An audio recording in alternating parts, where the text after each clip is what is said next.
Welcome, race fans, to the oldest track in NASCAR history, Martinsville Speedway, located in Martinsville, Virginia. Yes, since 1949, this track has hosted at least one Cup event, including what's coming up in the real world earlier this week, or later this week, excuse me. But before we talk about that, we got to talk about what tonight entails. Round number 8 of the JoinAPS.com Cup Series. Excuse me as I get my dog out. Wait. This is going to be quite the round because right now we're going to have some short track. Saturday night style. It's going to be Wednesday night. But no matter what, we should be in for quite the show here, Rasav. As always, joined here in the booth by the one and only Aaron. Rasav, I love short track racing, especially on iRacing here. Tonight is going to be a fun night.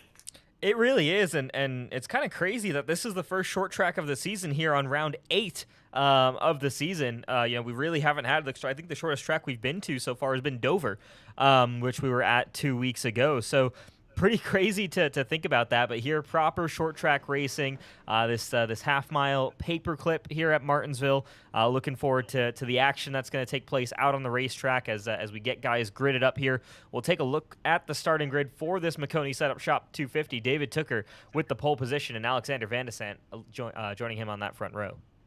Behind him, going to be R.C. Anderson and Matthew Weeks. Andrew Rucker rounding out your top 5. Scott Crump and Tyler Fode, teammates right there. Excuse me, not teammates, but Scott Crump there looking for what would be a first win, and his teammate, Chad Frankenfield, in the next row. Behind him, Daniel Martinez, and then Hunter Smith, the rookie, rounding out your top 10. Yeah, Josh Adams, Wyatt Nadel there, rounding out that 6th row, and we'll continue to roll through the grid here. But yeah, Alex, it's going to be really interesting to see how these cars behave on a short track, how these drivers behave on a short track. 250 laps tonight. It is going to be, I think, tricky. But if these guys kind of behave themselves, we should be in a situation where I don't think there'll be any issues with getting to the end of this one fairly quickly. But man, it can get pretty dicey, that's for sure, and that's kind of what we love about short track racing. So we'll kind of have to see. Tempers will probably flare tonight if they've done so previously this season. Definitely now here at Martinsville, expect to see that. Oh, behave at a short track there, Rasav? I don't know. Those words typically don't go together there unless the word doesn't is in between them, and these guys are going to be set for quite the feature here. 250 laps here tonight. It will be, these guys will have 5 sets of tires. We understand that. And basically, the time to go is now because over just 20 green flag laps, the leader's already catching the back half of the field here. Lap traffic will also be a factor here tonight. Yeah, lap traffic is going to be a huge factor if we get some green flag runs, and even if you don't, if they're pretty short runs, just because there's 43 cars starting on this tiny little racetrack. By the time the leaders are starting, probably the last guys in line are maybe exiting, turn number 2 there. It's that small of a racetrack. So, yeah, traffic's going to be an issue. I think we'll see how guys get in line here on these first couple of laps, and that'll kind of tell us how restarts go, as the race plays out. First time this season, we've got 2 pace laps from gridding up. So, again, just goes to show we haven't had any short track racing. So another kind of unknown to this season, but looking forward to seeing what kind of excitement it brings. David Tooker trying to put behind 2 bad weeks there. After winning at Watkins Glen earlier this season, he has been in contention to win these past 2 weeks, but has had a late race start that ended his chances. What will happen here tonight with round number 8 about to be underway? Barry the Flagman has the green flag in hand. We are racing at Martinsville. The Maconi Setup 250 underway. Absolutely. So Tooker off to a good start, and that outside lane really struggling a little bit there as R.C. Anderson slots in ahead of Alexander Van de Sant. Now we kind of have guys more or less single filed out, but Scott Crump way up on the high line there. He's going to lose a couple of spots there. As who is that? That's Josh Adams on the inside of Crump. Not able to make that move. Crump does get back to the bottom. So that's the main thing for those guys starting on the outside.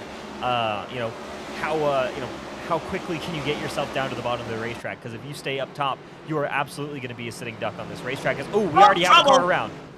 Yes, turn number 3 we saw there just outside of that shot. Looks like a single car incident there, but the first yellow flag It's not going to be the last one of the night. It's going to be the 06 there. Ryan Scholder there with an issue, a rookie from Little Eagle Racing going around in turn 3. Looks like not a lot of damage on that race car here, but first yellow flag is out. Yep, so down to the inside goes Michael Hossack, and kind of hard to see from that angle, but that sends the 06 car around. A little bit of contact for the 6 car, but more or less everybody able to kind of avoid that incident. Obviously, you're already traveling pretty low, so you shouldn't see too many guys kind of running in there hot. But yeah, let's take a look and see if we can grab a better angle on that, just in terms of how this all played out here. So there goes to the inside, that 24. It looks like maybe just a little bit of a late move there from Michael Hossack. What do you think, Alex? You know, I was going to say the 06, he was kind of, he entered late in that corner right there, but the 24, I don't know, wasn't there. And at this stage of the race, it's kind of early. You kind of do want to give guys just a break there. There's really not a lot to be gained with that move there. So we'll see what iRacing Control has to say about that. But, you know, people on the back half of the field, they're already going to come down pit road here.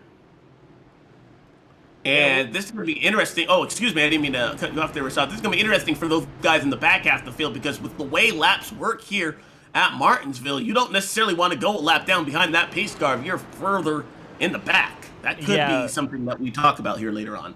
Definitely not. Few guys coming down. Mark Rebelas, Chad Thornquist, I think, was in temporary, or actually no, timing and scoring glitches out a little bit here with cars entering and exiting pit road. But the ones I saw for sure who were on pit road, Richard Hines here in the 87. We saw Cody Harrington, who's just coming out there. Jesse Rasmus as well. These guys might have picked up a little bit of damage in that, or they're just trying to as Jesse Rasmus has a little bit of a blink, as you see him there back out on the racetrack. But and there you go, 24 at fault for the caution. But yeah, guys trying a little bit different strategy there, maybe just trying to fill up their tank or just repair some of the damage if they got caught up in that. But yeah, this one's going to be interesting here.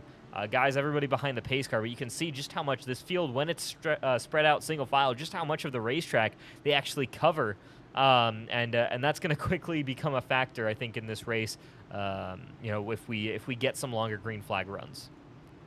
Martinsville does typically show at least one good long green flag run within it. Don't have stages here tonight, but you can bet these guys will be getting after it here very quickly. So the Maconi setup shop 250 under caution here for the first time tonight. We expect to go double wide, I believe, next time by. I mentioned that this track is the oldest track on the NASCAR circuit. It's actually the only one that was on the original Cup Series schedule back when NASCAR was first founded back in 1949 there, Rashad. Oh my gosh, that's crazy, yeah. So, more things change, the more they kind of stay the same. Definitely the cars have changed throughout those years, but one thing that has not is the bumping and banging that we love to see here at Martinsville. And I cannot wait for the Cup race here later on as well. That's been shortened to 400 laps, so I expect that action to kick off even earlier, kind of like what we're seeing now as the pace car ducks on to pit road, putting the field back in the hands of the 19 of David Tooker. R.C. Anderson on his outside. The 19, the control car, he gets going in the middle of the corner, and we are back under the green flag at Martinsville. Yeah, so once again, you see that outside lane struggles to get going, but RC this time able to stay ahead of Alexander Vandesant. The next guy on the outside then is going to be Matthew Weeks, but Chad Frankenfield makes the move by.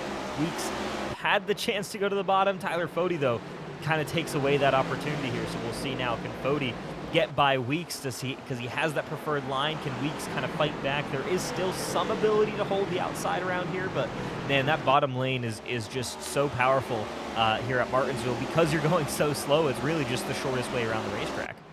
And we have seen drivers, you know, maybe later on, I saw with the iRacing setup here that marbles, the grip, that outside lane, it can prevail there at times. I don't know if we're necessarily going to see that early in this race right now. You see the 11 car actually give way. Now the 33 of Daniel Martinez, he's under attack, trying to get to the bottom of the racetrack, but the 95 has that spot.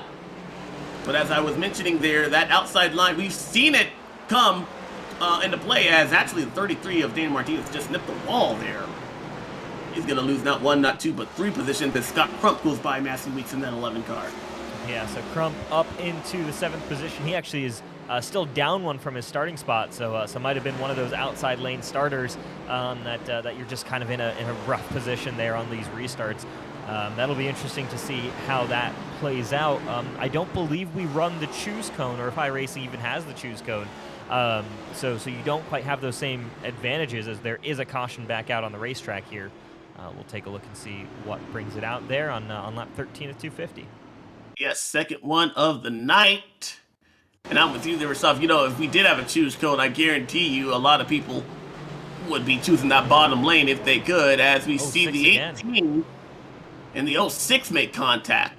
Yeah, so Ryan Schold in that 06 again, involved in another hit. We'll see. This one might actually be on the 06 this time around, as it was Ryan Schold and Joshua Personette who made contact. Let's take a look here. Coming out of, looks like it's turn number 4. Yeah, well, the 06 just got on the gas better than the 18 right there, but nonetheless, you got to judge that, though, as the car behind. Yeah, I think for the way that race control probably is going to look at these, is you have to look at it from the driver behind, as largely in situations like this, most of the time it's the overtaking driver at fault. So we'll see if race control agrees with me on that, but I think that's going to be a tally on the 06. Yep. Got away with one for the first caution. Yep. Not so lucky the second time around. No pun intended. Yeah, no kidding. It's so yeah, back to it. So 15 laps into this one, 2 cautions already. So a few lap runs on each of these. You know, kind of you're obviously prepping for the Martinsville week here in real world NASCAR, Alex. And it's something that I haven't paid a ton of attention to, I guess, in the past, or at least I'm not remembering too well. But tire wear here at Martinsville, obviously it's a much slower speed racetrack, so maybe you're not as concerned about it. So when do drivers make that call to come down pit road, since realistically you can probably make it most of the way here on a single tank of fuel with how short this lap is? You know, and I think what we saw with Richmond there is going to play a factor into that question there, Rasov, because with Richmond last week, another short track there in Virginia, we saw the ability for teams to strategize and go down pit road, get used to those new tires versus cars that were on the track on older tires. Now, I believe with only 5 sets of tires, I think these guys are going to try and save it, so I don't know if we'll see it to the extreme of what we saw at Richmond there. But tire wear is going to be an issue later on. You're going to have slower lap times on this racetrack if you have older tires versus the guys that can attack with new tires. Thing about here, Martinsville versus Richmond, though, Richmond you're able to pit and only about go a lap and a half down. If you pit under green here at Martinsville, you're going to go 2 laps down, and so that's going to be very. The gamble is worth a lot more. The risk, I should say, is a lot more than what we saw at Richmond, only because you could get the wave around there. 2 laps, it's kind of hard to come back from. So I don't know if we'll necessarily see drivers go ahead and perhaps use, if a green flag pit stop were to manifest here tonight, try to use that new tire strategy as what we saw play out with Denny Hamlin, who won at Richmond, to his benefit. Absolutely. Yeah, I think something else that could be worthwhile is my guess is drivers aren't really going to want to give a track position here. Just because, you know, so far we've had 2 cautions. Both of them have kind of been in the thick of it. And the last thing I think you want as a driver is to be involved in that. So, you know, trying to keep your track position, stay up front if you have that ability to do so, I think is going to be really important for these guys. We head back to green flag. David Tucker there fired off pretty nicely there and allowed a hole to be opened up by the 50 car R.C. Anderson to get to the inside, or outside pole center there. That would be the 97, Alexander Van de Stant. He and Andrew Rucker discussing 3rd place as you take a look from the drone can high above. R.C. Anderson misses the corner. Here comes the 97 back underneath the side-by-side battle for 2nd. Caution is out, though, at the stripe. The 3rd one, as things were getting good up front, and it could be for a very long night here, Rasov. Yeah, it looks like RC had the position as he just takes that back over when the caution came out. But yeah, this could be a long night here depending on how this has all been going. Let's take a look up here on the drone cam. Looks like it starts with the 32 car. It's the 02 actually of Chad Thornquist, our most recent race winner. Dives it in a little bit deep, and I hate to say that, but I think that's on Chad Thornquist there, my driver in the 02. Just dove it in a little bit deep. Kind of hit check the 32 right there. And we talk about Martinsville don't be deceived by how slow we're running here. You miss your braking point, and then suddenly you're off by a good 100 feet. That is the end result. You're into another competitor who's already slowing down to make that corner here.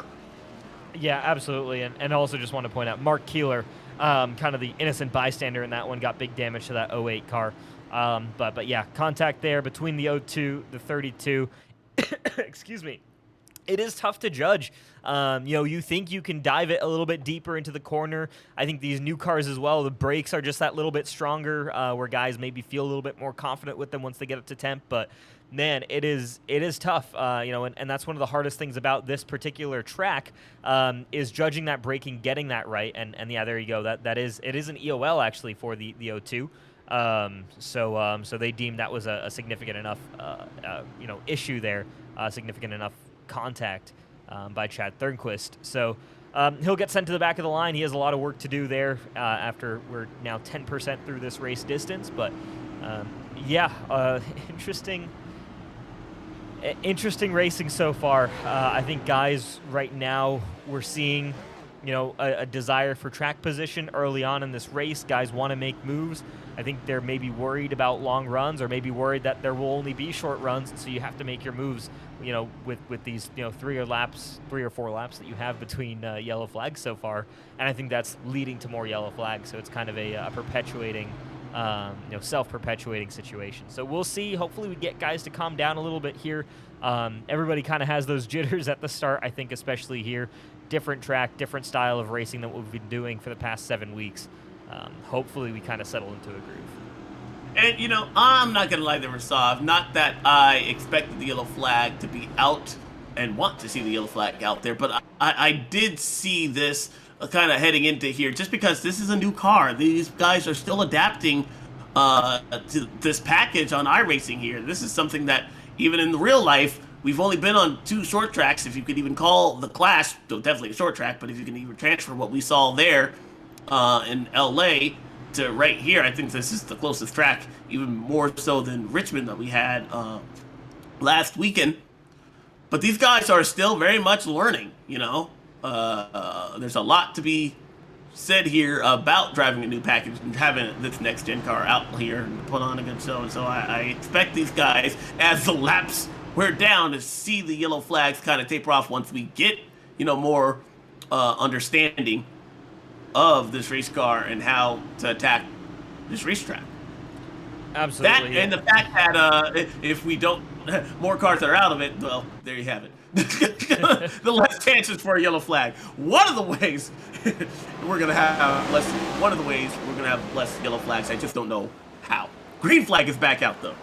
Yeah, I think the guy who's pretty okay with the yellow flags is probably going to be David Tooker here, because when you control that restart there, you can be in such a comfortable position as, I think that was Andrew Rucker, went a little bit high there off the corner, and that's going to give up that spot to Scott Crump ahead of him for the 5th position on the racetrack. So Crump up a few spots, but still going side by side with Andrew Rucker. Meanwhile, 2x2, they kind of go as Tyler Fody and Josh Adams go just behind these two, battling it out for this 5th spot. Craig Arvanites in that 43 car there, running along a familiar paint scheme. That 43 car doing a great job. John Andretti won a race here with that paint scheme as yellow flag number 4 is out. Alexander Van de Sant and RC Anderson in front of nearly 3/4 of the field. Wow. All right. There. So I was just talking about how you probably want to be a little bit further, or you want to be further forward. But here we go. This is Van de Sant and Anderson right at the front of this pack came together. Let's take a look at this your one. outside pole sitter there heading in. That is tough.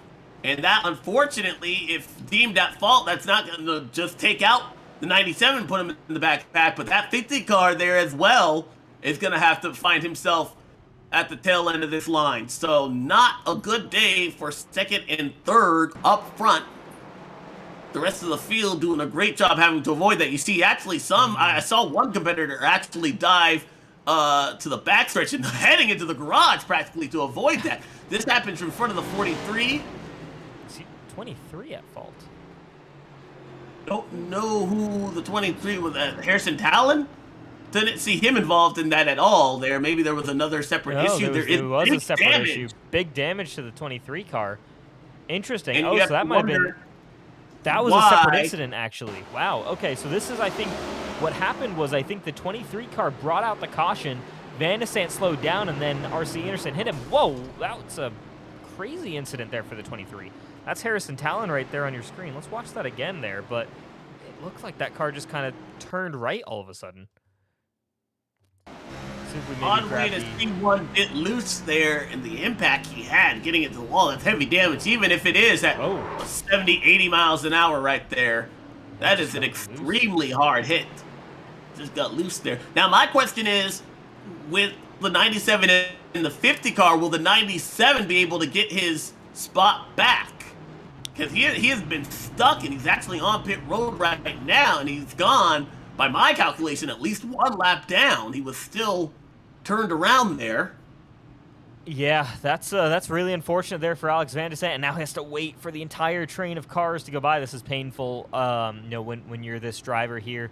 Now finally he's released and allowed to leave pit road, but man, yeah, that's a tough situation. I'm curious what race control is going to view of that, because they generally don't love contact after the caution comes out. I don't know if they're going to take any action on that, but yeah, so Harrison Talon brings out the caution. I think in the confusion of slowing down for the caution, R.C. Anderson and Alexander Van de Sant come together, the two drivers who are running second and third, so big effects there from the Harrison Talon incident. And that's just how fast things happen here at Martinsville here, you know, just no time perhaps reacted. The 50 didn't get the call that the caution was out in the same time that the 97 did, and unfortunately that is going to put our outside pole setter deep in this field with a big hole to have to climb out of here early in this one. R.C. Anderson, though, swinging out high, and I wonder if race control is going to deem him at fault as well. 13 gets a cop. Okay, so that's another incident that happened. Wow, okay, so we're missing a lot of stuff here, I guess. So Brody Moore in that 13 car also involved in something there. As the pace car comes off, we are back to green flag racing, but we'll see real quick if we can find that Brody Moore contact. He had been on pit road for quite some time there, so I didn't... Yeah, I saw him on pit road there earlier, even before this stuff. Yeah, so we'll see if we can spot anything there, but back to green flag racing here. It's David Tooker, Chad Frankenfield now, your top two positions. Actually, as R.C. Anderson gets sent, where is he? He's fallen all the way at the back there. So did he have an issue, or was that? Dustin Dewar and the 08 come together in turn 4. Caution number 5. Wow. Just craziness right now here on the racetrack. Hard to keep track of everything that's going on. So let's go back here and take a look at this Dustin Dewar incident.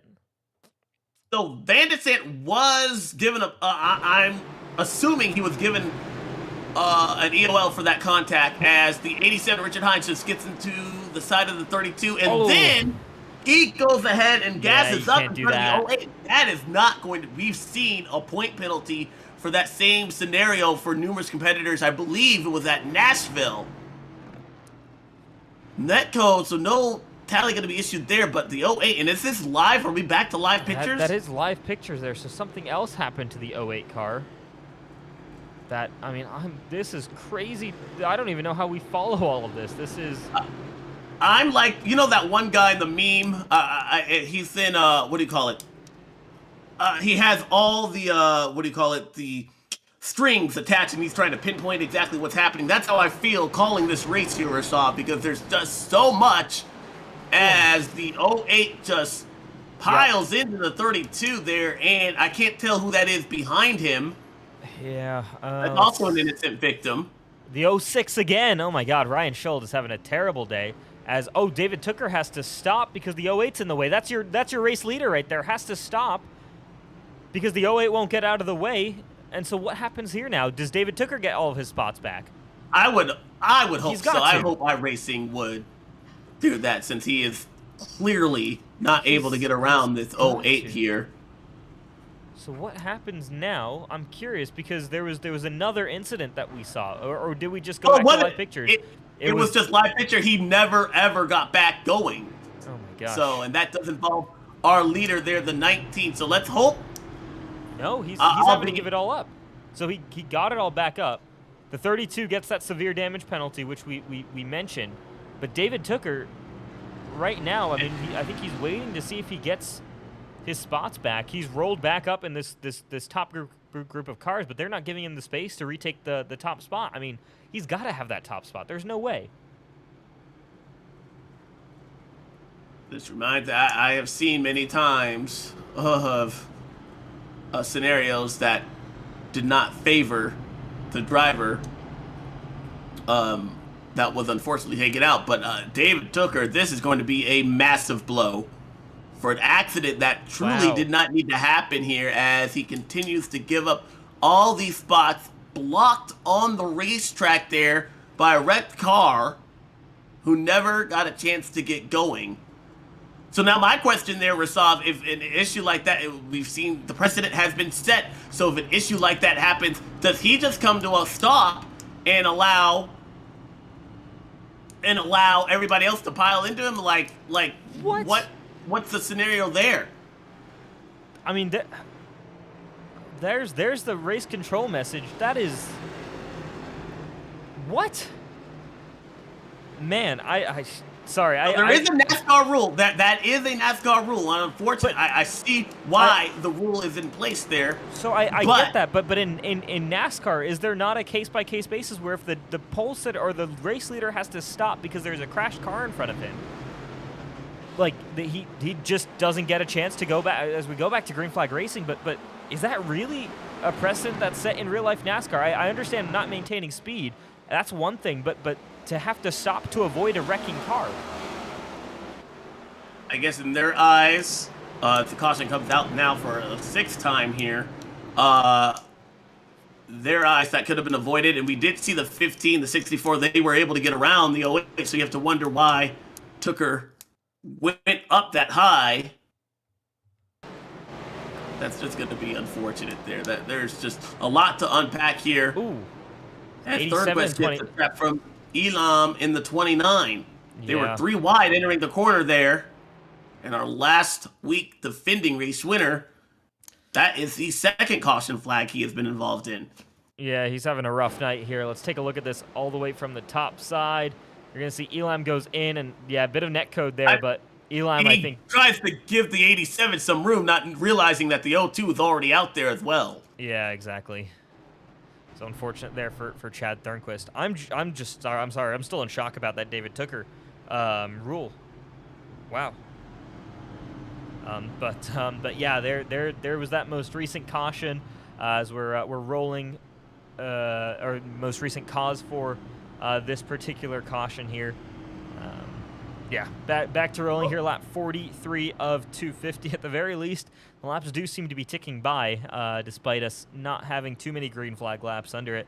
But yeah, I mean, it's been a crazy race here at the Maconi Setup Shop 250, and I guess while we have the opportunity here, we'll shout out Maconi Setup Shops. Your home for iRacing setups. Check out MaconiSetupShop.com. Their setups, but they're all about your victories. I believe they're also providing the setups for tonight's race here at Martinsville, so maybe a little bit of a different handling car in terms of what the base iRacing setup is, but still, I'm just... yeah, that's really interesting. Caution is a racing incident. Number 10 had a loss of control. So there's craziness that's going on here during the cautions. So Jared Rexing going to be given an EOL during that. And things just click off so fast here at Martinsville. It's really hard without a dedicated crew to show it all. Well, yeah, we apologize for that, but that's just the nature of the beast here. Yeah, I mean, massive shout out to Dave Huckleberry, who's our producer, well behind the scenes here. You know, he makes sure that we don't miss this kind of stuff. So it's been just craziness. So here we are. This is under caution. 10 cars going to. So another car got retaliation, had an EOL there. So 10 cars going to slow down. And it looks like, is that going to be what the heck? The 16? What is happening? He stopped on the racetrack. Tom Bourne and the 10 are discussing some sort of issue that happened right there. that they did not like. So, I mean, we talked about tempers boiling over, but I'm just so confused at this race right now. It is baffling me. The David Tooker situation, whatever just happened there with the 10 car of Jared Rexing, who stopped on the racetrack, earning him an EOL. We saw there was another retaliation incident. We didn't quite get the number on that, but I'm baffled. Well, if you thought all this in the first 20% of this race was going to unfold here, folks, you have not seen what's going to happen next. Chad Frankenfield back on the loud pedal. We are back under the green flag here at Martinsville. We have seen already massive twists and turns on this paperclip racetrack. What is next as the 90th Scott Crump tries to take away second place there and get those teammates there side by side for second? Yeah, the two forwards going at it, and Scott Crump does get the benefit of that position. Now Tyler Fody looking to the inside of the 64 of Andrew Rucker, and I think Rucker losing a few spots here now because he's stuck on that outside. Can he get back to the bottom? I think he should have that opportunity to do so. But the 95 of Josh Adams is going to be there, and that's going to keep Rucker up the racetrack. Josh Adams now with the chance to head down as Rucker in the wall. Hard in the wall, right in front of the 14, who also gets a piece of the action. We stay under the green flag, but major damage to the right side. Caution. And now the yellow flag comes out. You saw Rucker get into the wall, nowhere to go for Hunter Smith in the 14. I think this is that all going to kind happen. of stacked things up on the front stretch, and then something else here in the back of the pack as well. I think this is the checkup from the incident here. So, oh no, it's not. No. It's just the 32 car going around. And I think that's day over for Dustin Dewar in that car. But yeah, let's go back and take a look at Rucker hitting that outside wall. Oh man, just again, those are going to be pit stops for those cars, I believe. There's some heavy damage. Hunter Smith had nowhere to go into the back of him. Close quarter racing.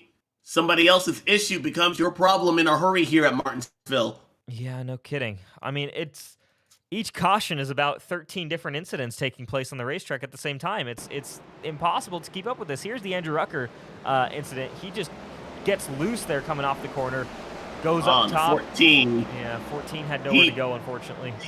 He nailed him pretty hard. Yeah. And 32 car, That's I think, is done for the day. But Dustin Dewar then having a rough night as well. He brings out the caution. But at the same time as that caution being brought out, there was that incident with Andrew Rucker. As 16 car had contact with the 10. Was that on the last caution? I think, yeah. We did see that during the that replay when the 10 car just came to a stop. So Tom Bourne and Jared Rexing having an issue on the racetrack. Just the latest drama to ensure here at Martinsville. Oh, Martinsville breaking more hearts than I think any other racetrack has ever seen. Since 1949. That should be a t-shirt. See Harrison Talon go by. Yeah, man, it's just craziness to start this race here. I don't know. I'm man, every caution, there's 50 things going on this racetrack. Impossible to follow all the action right now. But right now, I mean, this field is just not figuring it out. They are just not able to get rolling again here. Instead of getting better, like we talked about at the top of the show, it feels like we're getting worse right now, where in every restart, everybody's just angry with each other and is giving each other no room. And yeah, it's not a good look right now for these drivers. They've got to kind of figure themselves out, kind of settle into something and get into a groove here, because man, this has been a rough start so far. Not gonna, I think, lie about that in any ways. Let's talk about the emotions that racing brings out here, especially at a short track like Martinsville here. How you are able to compartmentalize and keep that from hurting your chance of success here at this racetrack. A person I think that should be rightfully mad, perhaps a little bit, is the 19 of David Tooker. How do you, Rasav, there kind of keep your anger at bay? Do you use that as extra motivation here? I mean, it can get so hard, especially having an incident like that early in the race. It could really deter your whole day, but if you're able to overcome that, just like we saw with Chad Thornquist, he brought up the first caution last week. He was able to end it in victory lane. Do the drivers at Martinsville, the ones that have a better temperament, should I say, are those the ones that we expect to see in victory lane later on? I mean, it's got to be, right? Because I mean, if you let that anger get over you, first of all, I mean, in general, driving angry is never the right solution, and it's rarely the fastest solution around the racetrack. But also, I mean, if you cause contact because you're angry with another driver, you're going to get that tally issued. Like, there's going to be penalties against your like, I don't get it. Like, I understand guys have, drivers have very short tempers, and I've seen that, and I've witnessed that myself behind the wheel. But to go out of your way and to cause these incidents and to put the entire field back in caution it's just craziness right now, especially this early on in the race. I mean, to be, it's man, I'm so confused right now at this race right now. We've seen incidents where I think there's just been generally struggling to hold on to the car, but today all these incidents seem almost personal with each other. There's crashes that are happening that's either everybody is so, like, the communication within the drivers is so poor, or guys are just angry with each other already, and we're 57 laps into a 250-lap race. So, as you can see from racing control, just 14 green laps, 41 under yellow. That is not a stat as we get our 7th one of the night here. Oh my gosh. Back out. Yeah, I mean, fortunately, the laps tick down relatively quickly here under yellow, so that at least brings them out pretty quickly. But here's the 5 car, just spins it around. 29 of Trevor Elam gets a little bit piece of that as well, but he's the only one, I think, who gets caught up in that incident as well. So Alec Balvan's in that 5 car. Just loses it coming off of turn 4. We've seen that incident a couple times tonight already. Here we can go and see where our pole setter is. David Tooker probably has the most to be mad about there after, unfortunately, finding himself parked on the racetrack for a significant amount of time behind the lap car, the 08. He's been able to make his way up to the 26th position here. My thing for drivers that are in the back here, if I'm up front and I'm in charge of the race, you have a different strategy. Once that strategy goes out the window, with the 19 now being sent to the back, I now have to change my whole mindset. The crew chief, you got to figure out how to get back up front. What's the best way to get back up front and give your driver the best chance at a shot at win here? Because I definitely think this race will flip based on track position going down pit road. Because right now, if we're looking at the patterns and trend of this race, I don't see a green flag run within the book. So if I'm David Tooker or somebody that's, in the 25th place or below, maybe I'm using these caution laps. I'm going back down and I'm filling it up.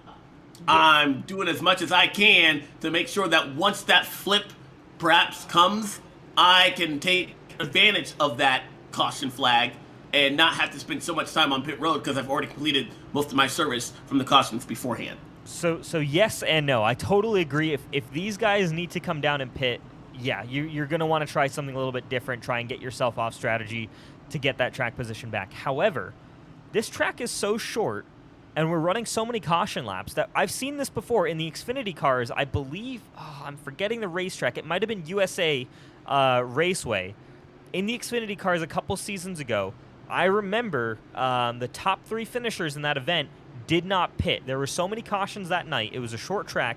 In the Xfinity cars, the top 3 finishers did not come down pit road at all. They were on the same set of tires and the same fuel tank that they started the race on. If this continues, we could see a situation like that. I wonder who all is going to think of that at this point in the race. But I do believe it was Matthew Weeks and David Tooker were the top 2 finishers that day. And they both decided to stay out all race long. So that could be something on the table here. 250 laps is a lot around Martinsville, but I mean, you're rolling in at caution speed for 41 laps already. I mean, we probably hit, 45 laps or so under caution speed versus 14 green flag laps. I mean, yeah, this could absolutely be possible.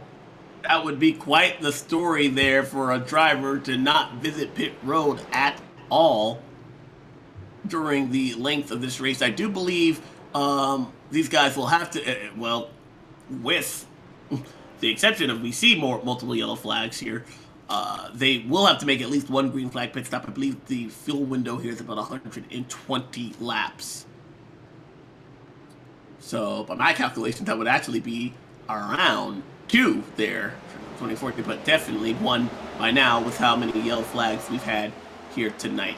Looks like Chad Frankenfield and Scott Crump doing all they can to keep the rest of the field at bay. You see the 95 in our championship point leader, Tyler Fody, in that 40 car.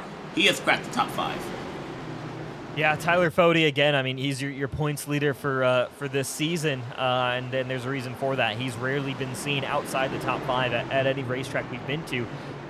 But yeah, he's obviously hoping that he can get his first win of the season. He's been so close on so many occasions, but right now needs to get by the battling Josh Adams and Scott Crump. And Adams doing a good job on holding the outside here of Crump, but I think just got a little bit of a bobble there coming out of turn number 4, and Crump now gets the position. Adams now has to defend against Tyler Fody. Yes, and actually it'll be the 31 of Gerald Gamble because he was able to switch and slice underneath. Tyler Fody not going to give it up easily as they enter turn 3. The 31 on the bottom of the racetrack there. There's a little bit of a hole. Nope, it's now filled by the 11 car, Matthew Weeks. So the 40 car, he's kind of in a world full of hurt. Going to try and get it around the hard way here. But if he doesn't complete the pass, ooh, the next hole in line there. Oh, there's a hole. He ducks back in front of the 11 car. Smart driving by our championship leader at the moment. Yeah, a little bit further back, side by side. Nope. There you go. A little preempted there, the caution. This, I think, is our longest green flag run of the night so far. But it's had a little bit of side-by-side action there with teammates. But here now, Zach Evans trying to see if he can get to the 12 car of Vincent Isabella, as Isabella and RC Enerson go side by side here for the 13th spot on the racetrack. Enerson around the outside, gonna make that move stick, looks like. Michael Goodman in the 44 had an issue out of turn 4, but we stayed green. Here comes the 37 of Ethan Burrell underneath the wounded car of the 14 of Hunter Smith. Oh, Chad Thurquist around on the front stretch, back in front of traffic, and the yellow flag once again. Wow. Look at the move made by the 83 to get around him. Well, let's roll back the clock here, see what happens. Same thing we've seen all night. Loose car coming off of turn number 4. And wow, look at great evasive maneuvers there by all those drivers. I think one of those was your pole sitter, David Tooker. How awful would that have been if he got caught up in that incident? But yeah, there you go. For Chad Thurnquist, his bad night just gets worse. Versov, I believe that's tally number 2 there. I didn't see anybody else involved with that, and so he will be retired for the night. That was your winner from last week, ladies and gentlemen. Second in points. This race keeps on. It is the race of the unexpected here at Martinsville. I mean, just a reminder here, this is what the points situation looked like coming into this race. Chad Thurnquist was kind of the only guy within touching distance of Tyler Fody. This is definitely going to hurt that, especially if Fody stays within the top 5 here. And you have to wonder, this puts it, the reason why these tallies are issued, it kind of puts in the mind of these drivers here not to have an issue like that, but you find yourself, one, with an accident by yourself there, a mistake on your part there, you're okay. But if you've already had contact with another competitor, it's day done here at Martinsville. And that's staggering to think about there for the driver who we talked to just last week in Victory Lane. Yeah, it's been something, but I think we're gonna step away here for just a moment, catch our breaths after what's been just a crazy first 70 laps of this race here, just trying to keep up with everything on the racetrack. But we'll be back with you guys just we head back to Green Flag Racing.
Well, just as we suspected there, Rostov, the driver chat has been entertaining nonetheless there.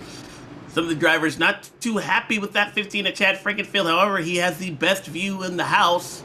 Be back on the loud pedal there. Gets in front of his teammate there, Scott Crump, or Willie. This is the first time we've seen Scott Crump actually get to the inside there. But the 15 will prevail entering turn 1. Yes, and here comes Garrett Campbell trying to battle there for third place. He'll take it away on the high side on Joshua Adams. Yeah, so apparently guys not loving the way that the 15 car is restarting there that time around. I'm sure they may be a little bit happier. They have an opportunity. Arvin in the wall hard right in front of Joshua Clark. Gonna stay green for right now. Oh, nope. And the 70 goes around. There goes Rasmus in the 70 car, and yellow flag. Back out once more. Oh my gosh. I was going to say it's been a tough night for the rookies, but I would be remiss not to mention the other half of the field that are veterans. I mean, we've had issues for everybody here tonight. The 43 car hits the wall. This is contact, though, with a couple of rookies. Well, the 70 car and the 24 they got so low because of all that contact that started with the 43 car. That started with the 43 car. It kind of bottlenecked the field behind them, and by the time they entered turn 1 or about to prepare to enter turn 1, nobody was in their correct spot, and the 24 and the 70 made contact there. Yeah, let's take a look at this. I mean, this is just, again, absolute chaos out on the racetrack. I mean, let's take a look. Here's the 43 car, Craig Arvinites, and we're gonna see. So he goes up into the wall, and so yeah, Rasmus has to dive, but that's an aggressive duck to the outside, and then all of a sudden Rasmus goes to, oh, whoops, as we lose the camera there, but Rasmus goes down and just kind of dives into a car that I guess he didn't know was there. Yeah, well, the 24 car, look at the 24 car. He's to the inside wall right there in the 70. I mean, the entry for the 24 car, he was never going to be able to make that. It was a narrow entry, yeah. But it was a narrow entry because of how early in the corner he had to be there to avoid the 43. So I agree with that call not being no tally issue there. There was just no way that was going to work for the 24 car. He was dealt a bad hand there. He definitely was, but I'm just saying, for the 70 car, the 24 car, he should be getting that 24 car is there to your quarter panel heading into the corner. So his spotter should be telling him that at least. But I guess clearly not. So, I mean, just, yeah. There you go. Oh. Craziness out on the racetrack. Absolute craziness out on the racetrack. It has been, I was unable to see how many caution flags we've actually been up to now. Lap 80. But these holographic fans probably not getting their money's worth here tonight as far as green flag action. Man, the pace car that has led the most laps here tonight. Maconi set up shop 250. Well, I will say that the fans who come to Martinsville to get their money's worth in terms of, you know, seeing drivers get upset with each other, which I know quite a few fans are certainly interested in watching for, they're definitely getting their money's worth, I think, because, man, there's I think a lot of angry drivers in this field right now, and on lap 81 of 250, that's likely not to change. Oh my gosh, it's been something, hasn't it? You know, just I don't know how to describe what's going on right now. It is very much on the drivers. We're not seeing, we have had a couple of cautions where, yes, the car is tricky to handle and guys have been struggling a bit with that, but what we're seeing a lot of is just something I think we've seen in the past here in the Cup Series at short tracks, and it's a lack of awareness for other drivers on the racetrack from a lot of these guys, and so we're kind of seeing that right now.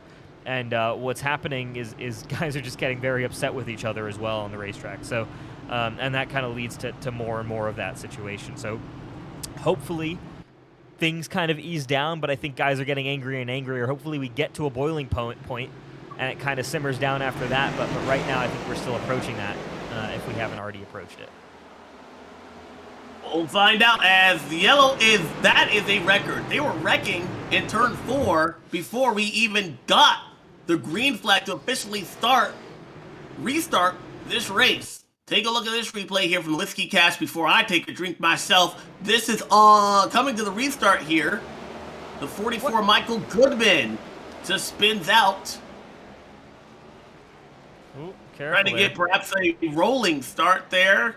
Maybe was it expecting the field to be, because of his rolling start there, he was expecting to catch the field as fast as he did, but nonetheless, the 44 car going to bring out caution number 11. And that was, like I said, immediately, as pace car has to work to pick up the 15, of which he barely dropped off before that incident occurred. We'll say this, though. This might be a record for the number of drivers. If you're that first car one lap down, man, you'll get it back. Spot. Yeah, honestly, you're in a great spot. We're gonna have a ton of guys on the lead lap at the end of this. The question is, who all is gonna be still running here, whether it's crash damage or straight up being retired from the race.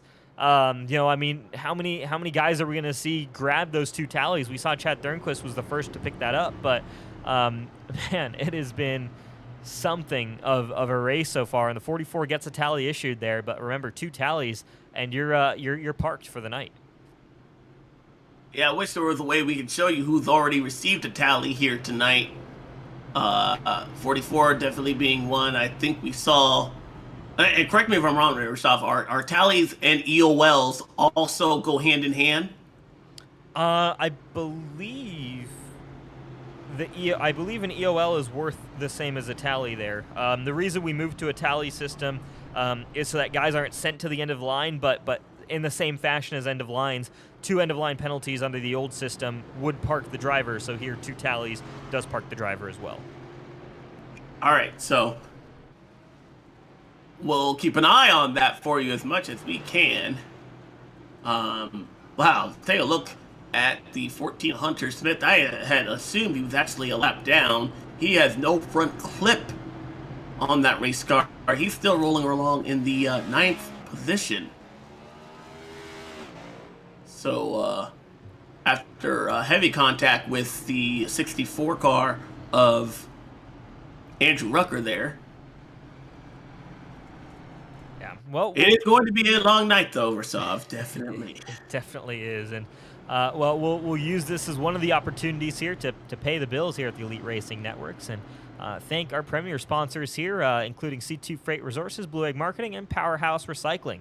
C2 Freight offers complete freight management services, and they're ready to meet your needs today as well as your changing needs in the future. With their electronic data interchange services, which allow shippers to keep close electronic tabs on their shipments throughout the entire freight movement process. For more information about their EDI services or to discuss your needs for other specialized services, please contact C2 Freight. Lights out on the pace car here. We'll mention Blue Egg and Powerhouse a little bit later in the night here because we're about to go back to Green Flag Racing. The question is, for how long? Oh, that is the $1 million question, which I'm sure will be answered here in less than 5 minutes. Green flag back out, teammates up front, the 15 on the high side. Looks like he has taken to heart what some of the drivers have said about his restarts there. Has been so blatantly on the gas pedal as he gets a good jump there as the 90 and the 11. Oh, 90 of Scott Crump goes around as they all made contact. Caution is out again. You know, I was going to say it was bold of you to say we'll find out in 5 minutes. I was going to say we'll find out in about 15 seconds. And that's about what that was. You're right. I was kind of optimistic there. My bad. I'm going to reel that in real quick. Yeah. Oh, man. Unfortunately, Scott Crump. You know, I told you, Rasov, these White Lightning cars cannot be in the top 10 at the same time. I told you that last week.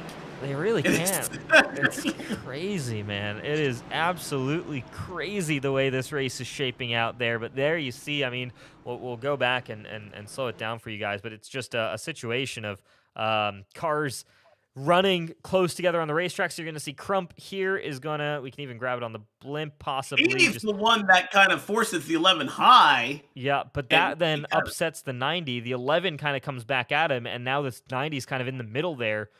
And just a little bit of a bump from the inside of the 95, and around he goes. It'd be interesting to get the tally mark on this, because if I'm the 95, I would argue that, you know, his corner speed was good for where the 90 car entered, but when the 90 went up the racetrack in the 11, it put that 95 car on his right rear quarter panel right there and spun him out, left rear quarter panel, excuse me.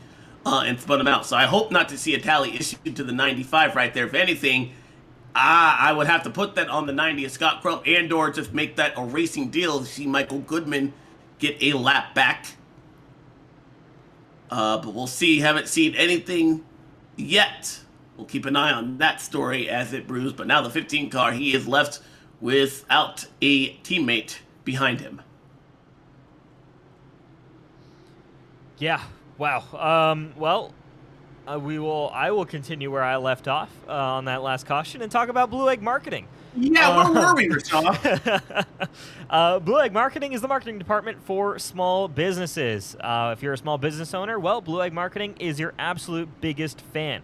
Whatever your constraints are, they help catalyze creativity, and they'll help your business punch well above their weight class. Proud sponsor there of the number 40 car of Tyler Fody, currently running in the 3rd position here. We'll keep an eye out on him, your points leader in the standings. He's hoping to try and make some headway and finally grab his first win of the season. He's been so close on so many occasions. And finally, for the premier sponsors, get the Elite Racing League's Powerhouse Recycling. They strive to offer the highest level of customer service in the industry for each load process time and time again. Attainable account representatives, prompt and on-time pickups, and customized recycling solutions keep Powerhouse Recycling as a North Carolina market leader in customer service. So major shout out again to our premier sponsors getting some airtime here. No tally on that racing incident for the caution as it comes out from race control. I think that's probably the right call there. Like you mentioned there, definitely not on the 95, maybe on the 90 car, but likely it was the 90 car kind of, was fed his own medicine there at the end if it was on him. But kind of just a situation, I think, where they just came together at 3 wide here at Martinsville. Yeah, so good to see that as the 11 car, stuttered on that start. Going to allow Fody in the 40 to get around him. But now the 11 car going to fight back hard on that outside. Gerald Campbell also having a great day here as well. Hoping to have a finish to back that up. We know that 31 car is in desperate need of just having a good, clean day. Has not had one all season long, really. As well as that 15 car, Chad Frankenfield. He would love a win here tonight. Yeah, he would love a win here tonight. He's been so close on so many occasions. So for Frankenfield, he's hoping that he's able to kind of seal the deal this time around as we follow this battle here between Matthew Weeks and Josh Adams. Also a battle brewing for second between Tyler Fody and Gerald Campbell, but Adams gets the better of Weeks here. And now Ethan Burrell, who we haven't really talked about much tonight, up 24 spots from his starting position. He's had a really good night and is finally entered the top 5 here. So look out for Ethan Burrell. That Toyota Camry there looking fairly strong for him as guys finally getting opportunities to really stretch their just as I say that. Austin number 13 there before we hit lap 100. The back of the pack. It's been hip-hop happening, not the place you necessarily want to be. Take a look at the 6 of Zach Evans gets turned to the inside wall. David Tooker is involved. A lot of cars Johnny involved. Thomas, Jared Rexing. David Tooker's day finally ends in calamity. And into the outside wall. Take a look at this. Andrew Rucker Kind of drives through the 6 car. But the 6 car, did he suddenly brake a lot earlier than what the 64 car was expecting? Michael Hossack and R.C. Anderson come together hard right there. Brent Jones, Jared Rexing, Richard Hines. There's Jesse Rasmus. I think he's actually just going to avoid it all. But the 8 car there, that's who's the 8 car? That is Josh Robin, David Tooker. You see in that Mark Rebelas, Ryan Schuld, the 91 of Johnny Thomas, 64 at fault for that one. Let's take a look at that again. Don't think the 64 was expecting the 6 car to break that early. He takes a look to the inside and perhaps just misses. You're right, that's about where you would expect the braking to be. And yes, he turns the 6 car straight into the safer barrier right there, and then the track becomes blocked. Yeah, so David Tooker, nowhere to go. Shane Tarian. Oh, Alec Balvans might just sneak through that. Look at that for the 5 car. Whew. Well, actually, let's see if we can grab the on board there with the 5 of Alec Balvans. That's going to be something, isn't it? Johnny Thomas, another victim as well. Par for the course there for his season. Yeah, Johnny Thomas has had a rough season, hasn't he? It's been absolutely brutal. All right, here we go. On board, Alec Balvin's in car. Watch out for this. This is going to be a pretty hairy ride. There's that 6 car going around. There he is, the 83, and the C's part for Alec Balvin's. Oh, caution 13. Lucky for him, unlucky for at least 10 other competitors, including our pole setter, the 19 at David Tooker. Don't know if he is done for the day. Let's take a look here. Pretty significant damage to that 19 car. David Tooker showing as still on pit road, though I believe nope, he's still sitting there in his pit box, so it could be day over for that 19 car. Unfortunate for our pole sitter, back in that position because of, admittedly, a fairly unfair penalty in my eyes. Well, it was an unfair penalty, but one that iRacing actually had sympathy for. They didn't know exactly how to negotiate that. Yeah. And maybe that's something that will be talked about with officials, later on, to see what the rule we can have for something to happen, because you're right, it's unfortunate for the leader of the race to be taken out in an issue that had not yet cleared itself on the racetrack there, and then for him to suddenly go all the way and then be ultimately put in the back of the pack where that happens, I would be extremely high. Kind of go back to what was it, last year at New Hampshire, with Kyle Busch and Martin Truex Jr. leading when the rain all of a sudden came. Yeah. Kind of feel for the officials. They made a late call there, and unfortunately, they did not make the correct call on that 19 car there tonight.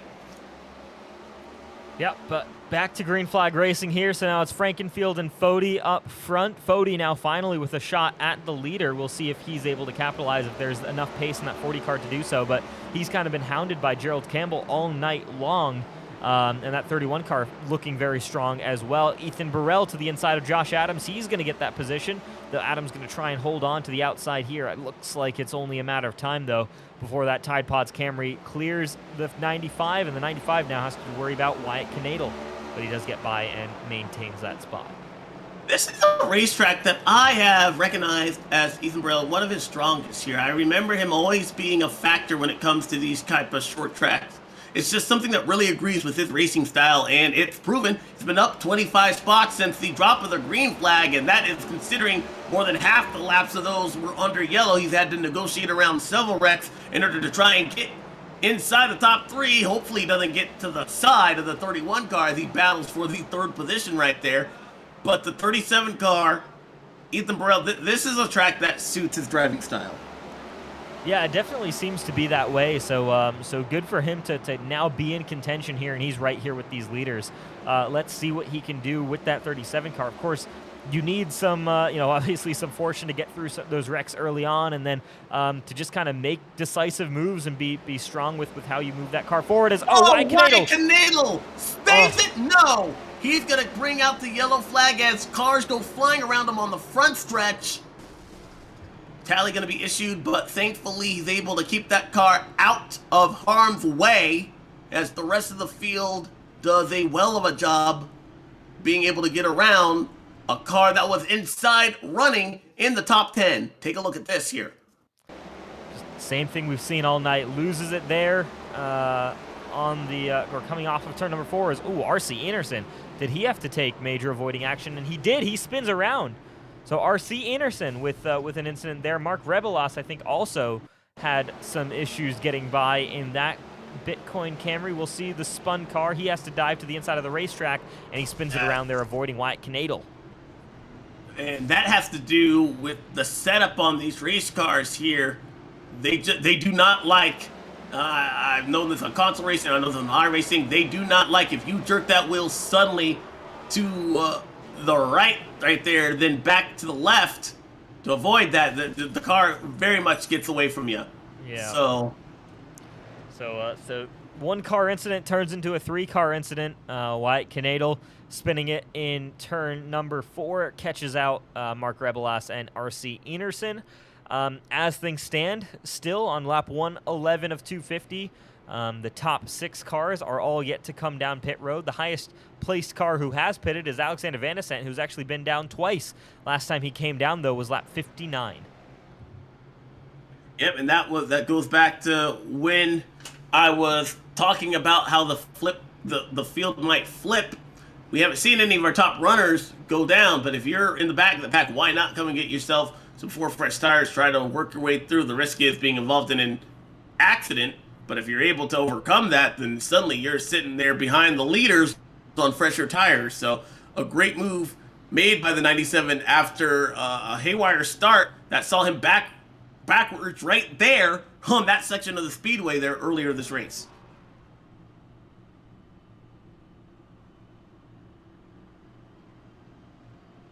Caution number, I don't even know anymore here, folks, but we are under the yellow flag here as Trevor Elam and Alexander Van de Sant paced here. You see Hunter Smith, he got into the back of Andrew Rucker earlier in this race. So far, the most laps led, besides the pace car, have gone to Chad Frankenfield. He's up 7 positions there. Tyler Fody in the 40.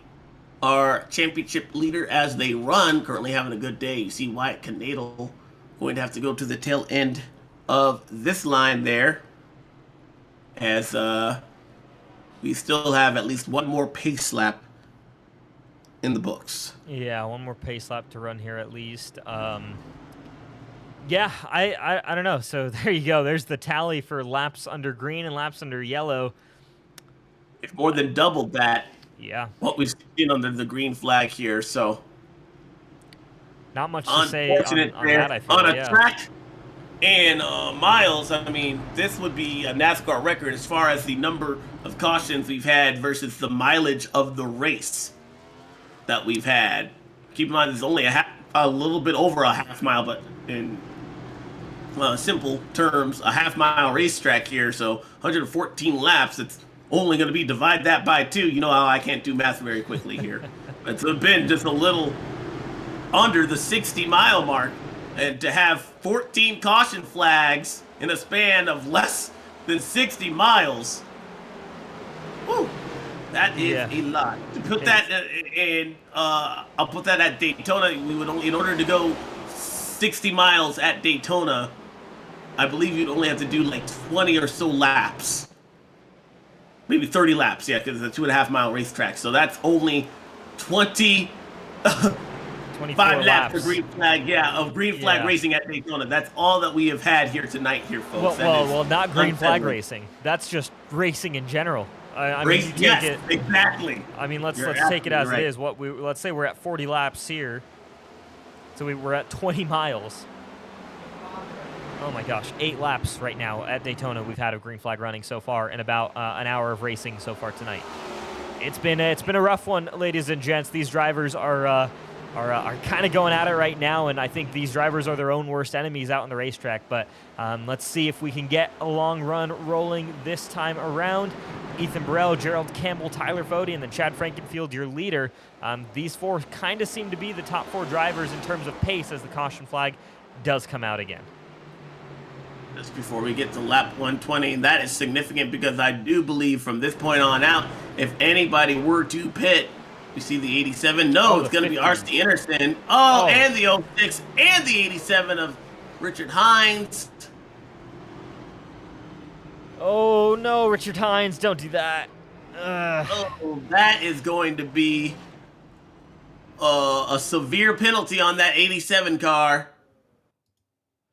So you're going to see the checkup further up the screen for the 50 car. He checks up, goes up into the 8 car. The 06 involved in that. So there was the R.C. Anderson and Ryan Schuld incident. And this one kind of kicks off. And then the 87, that's race control won't love that, I don't think. From the 87, just kind of gassed it up a little bit before all the cars had cleared. But let's go back and might not been able to see over the hood with his damage there, but RC just loose off of 4, hits that wall. Schuld goes around avoiding that. The 87 then checks up, and so RC keeps it pointed in the right direction, but he kind of kicks off the entire series of incidents. But it really kind of, the caution itself comes out with the 06 and the 87 reacting to the 50 car. And it goes back to the setup on these race cars here. They're built, they're set up to turn right. Well, Chad Frankenfield, Tyler Fody, both on pit road. They're making that call to take their pit stop. This time As I was around. saying, this would be the reason why, because now you can make it. The window's officially open here. Yep. So stationary for quite some time here for both of these guys. Did they get involved in some kind of incident? Stationary for a really long time here. Let's see what the pit road counter is. Pit road, they're here for a minute, over a minute on pit road, which is way longer than what we've seen before. Could there have been major contact between the 15 and the 40 car? What happened out on the racetrack? Let's take a look here. So this is under caution. When they come back around, 87 gets that penalty that we expected. But what happens here? So there's the caution flag. Oh, the 87 nabs both of them. Wow. Oh, my goodness. Wow, wow, wow. The 87 car of Richard Hines not only, yeah, that's man, oh man, oh man, backs it up in front of your two leaders, and both of them on pit road still repairing damages. It didn't look like Fody got caught by much of that, but huge damage on both of those cars. Wow. I am at a loss for words for right now. I'm just at a loss for words. Let's bring in somebody who might have some words here. Hopefully they are PG. But we have two people in the waiting room there, Harrison Talon and David Tooker, two drivers that were out on the racetrack here today. David Tooker, again, being the pole sitter. Yeah, well, we'll bring in David Tooker here. David, pole sitter here tonight. Didn't seem like a great situation there with that caution and then getting held up behind that spun lapped car, and from then on you were kind of just a passenger in terms of the incidents that took place in front of you. But talk us through, obviously, your thoughts on that first incident with you losing that starting spot that you earned in qualifying, and then also talk us just through what the demeanor is amongst the drivers here tonight, because it seems to be right now that there's a red mist that's descended over this track that's affecting all the drivers out here. You're absolutely right, Rish. No, like you said, started on pole and was looking great for the first 50 or so laps, and then came up on a track block, and I decided to take the extra precaution and slow down, and unfortunately I went to the wrong line, and I had to stop to not hit Keeler, who was parked sideways across the track, and then everybody decided to try to pass me while I'm stopped, and when you stop you lose all your positions, and I tried to plead with the officials to give me the spot back, considering I really couldn't do much else besides stop there, and unfortunately didn't win that fight, but now, like you said, was just fighting through the back and was trying to get my way up front again, and got to the top 15, and I think Rucker and Zach Evans got into an incident going into turn 1, and being as close as I was, just nowhere to go. So just a very frustrating night for me. Then unfortunately there, Tooker, you're not the first leader to be taken out there. We just saw it happen again with the 87 getting into the 15 and the 40. They were our leaders here before that last yellow flag came out. So what is the rule in regards for some of this traffic? Is there anything for drivers here to do if they're involved in a wreck? What can they do to make sure that they don't make their problem somebody else's problem that's higher in the running order? I think it's just mostly just awareness. You know, when you crash at this track, you involve 2 or 3 guys. This track's very small. It's very tight racing. It's so much fun to drive here, but it's just been tough for us. You know, as part of that last crash that took me out of it, I think the best you can do is just hold where you're at, hold your brake, let everybody get by, and if you can find an opening, if you got a spotter, if you got your relative up, you can see when the next gap is and try to get it rolling. But it looked like with the 87 in the 15, it just looked like it was just a lack of awareness. And not to say that Alex Van de Sant is a bad driver, he's a great driver, but probably just didn't see Chad coming, and that's just sometimes you're the bat and sometimes you're the ball, and unfortunately Chad was the ball there, and you know. Well, with the 87, 87 is Richard Hines. Not the Yeah. 97. Oh, sorry about that. Sorry, sorry, Alex. If you're watching, you're I'm good. sorry. No, but yeah, it looked like just a lack of awareness there, and at this track, it's very, like I said, just very hard to see where the spacing is, and I guess Oh, Hines big tried to. crash out of turn 4. The 70 of Jesse Rasmussen and another competitor plows into the side. That's Alec Balvans. The Josh Robbins machine barely gets going. Caution number 16 out once again. A jam session in turn 4. Sorry there, Tooker, but as we were just saying, this has been the night here in the booth. Yeah, it's been crazy in the car as well. Just a lot of guys not really using their heads. It's a long night, 250 laps. It's a very tight racetrack. We just got to be patient, and unfortunately, patience is not on our side tonight. A lot of guys making aggressive moves they don't necessarily need to be making. It's just product of this type of short track racing, and unfortunately, the guys that are happen to be running clean and up front are having to pay the price for it, which is really sad. But I really hope that we can get this together and at least put on a good finish for everybody watching. Oh, this is the caution I was talking to you about there, Rasov, that could flip the field here. I thought it was the last one with the 15 and the 40 on. Turns out that was just because they were involved in a crash.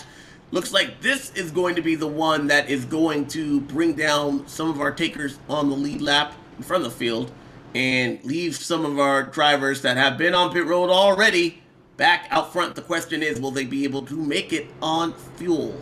97 Alexander Van de Sant through the spin cycle has been able to get back up in control of this race. But the takers that were on pit road include Jared Campbell, Ethan Burrell, Joshua Adams, Trevor Elam, Andrew Rucker, R.C. Anderson, and Hunter Smith. At least those top 7 cars were in. More did follow down there before I could see all the positions that switched. Yeah, Van de Sant regains that top spot then on pit strategy here, but he hasn't pitted since lap 59 of this race. Question is, can that 97 car go to the end? You'd assume that the guy behind him, Matthew Weeks, can go to the end. Last pitted lap 99 to go 150 laps at Martinsville. David Tooker, you might be able to weigh in on this. Is that possible here, given how many cautions we've had tonight as well?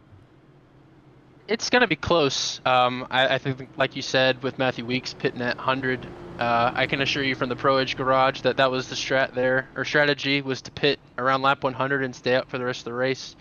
I'm not too sure about Van de Sant's call pitting on lap 50, but I imagine if he's paying attention to his fuel and stuff like that, I imagine he knew exactly when he had to pit.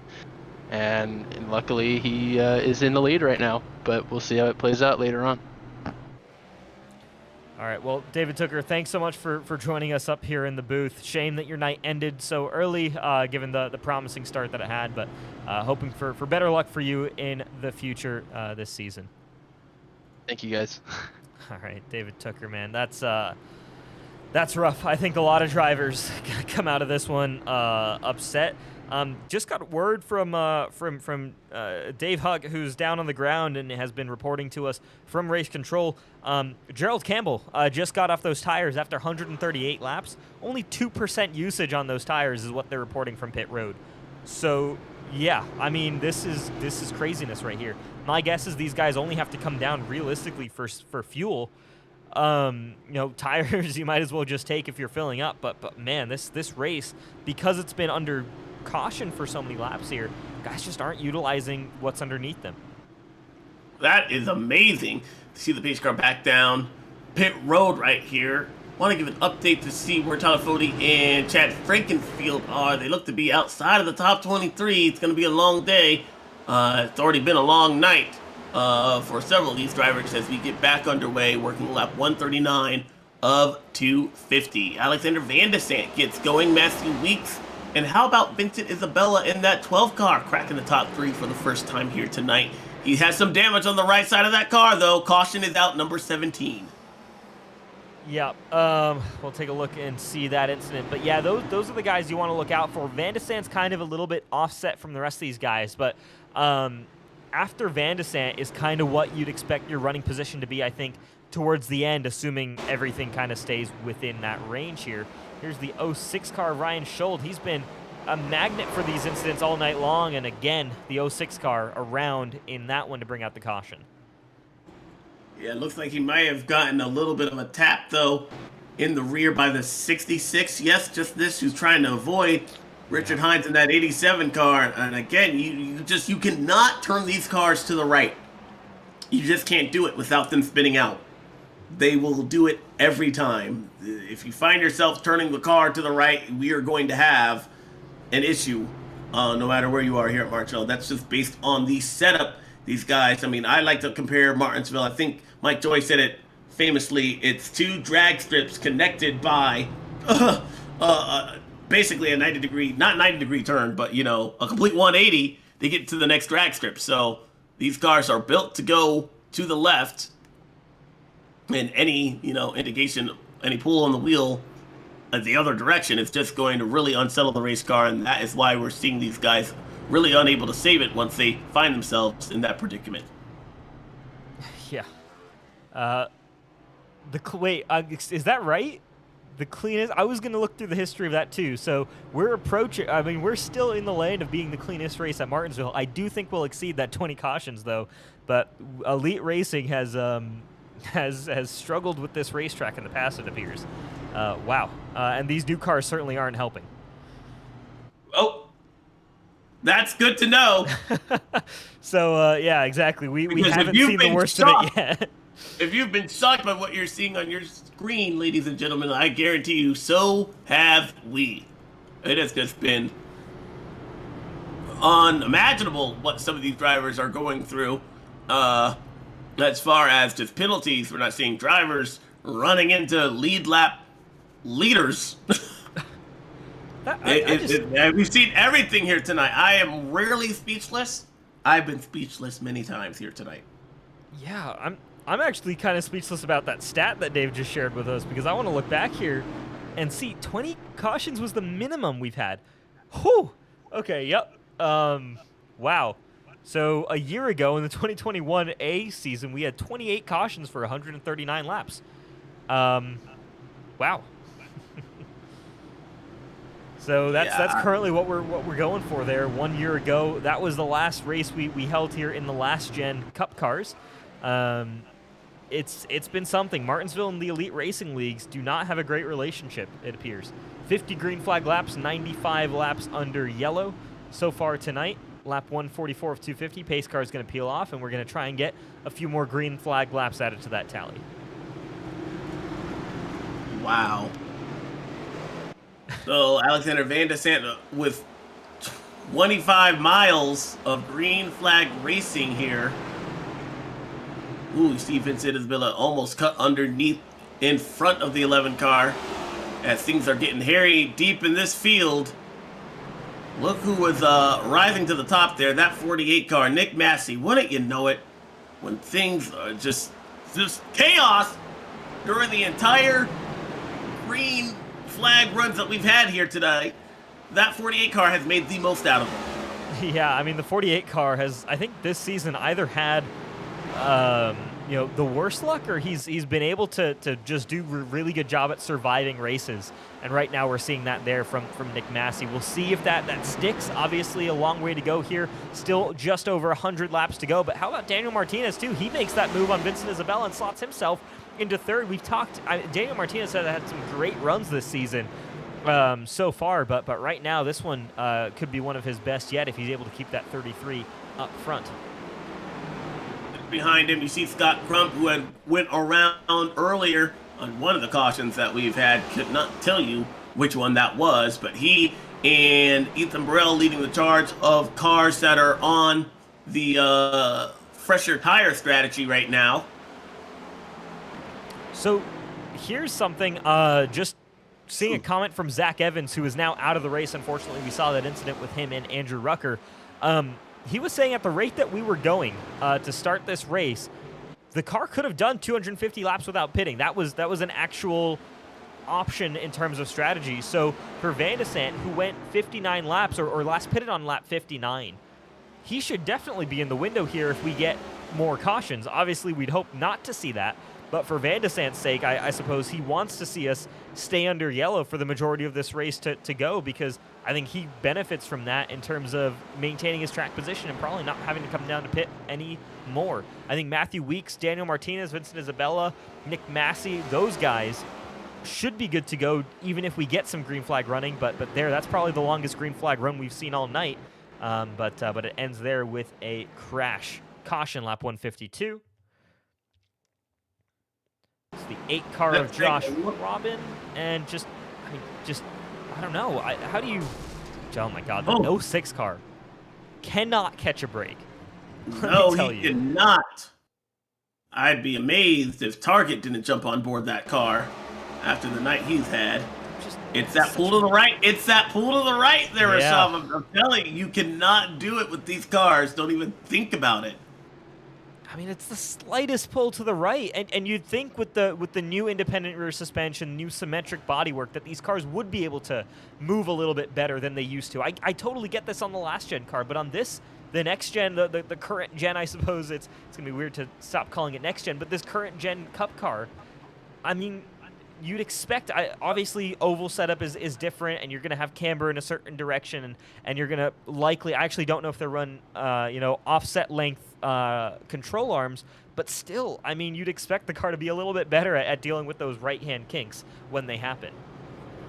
But I was going to say, if you're setting up these cars, and I know we have Maconi set up providing a lot of these, so a lot of these cars are perhaps going to drive a little bit similar right there. If they're meant to really only go one direction there, you're not really expecting that car to ever turn to the right there. Or is that the reason why we're seeing these? Because similar setup, they're on all these race cars right now.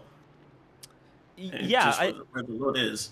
Yeah, for sure that could be part of it. I think another thing as well might just be that I mean, it's impossible to know without looking at the telemetry and not hearing, the throttle of the cars as there goes Josh Robin down pit road. But I mean, is it just in the old car again? If you got loose in the old car, the solution was if you put a little bit of power on it, normally you could kind of straighten it out.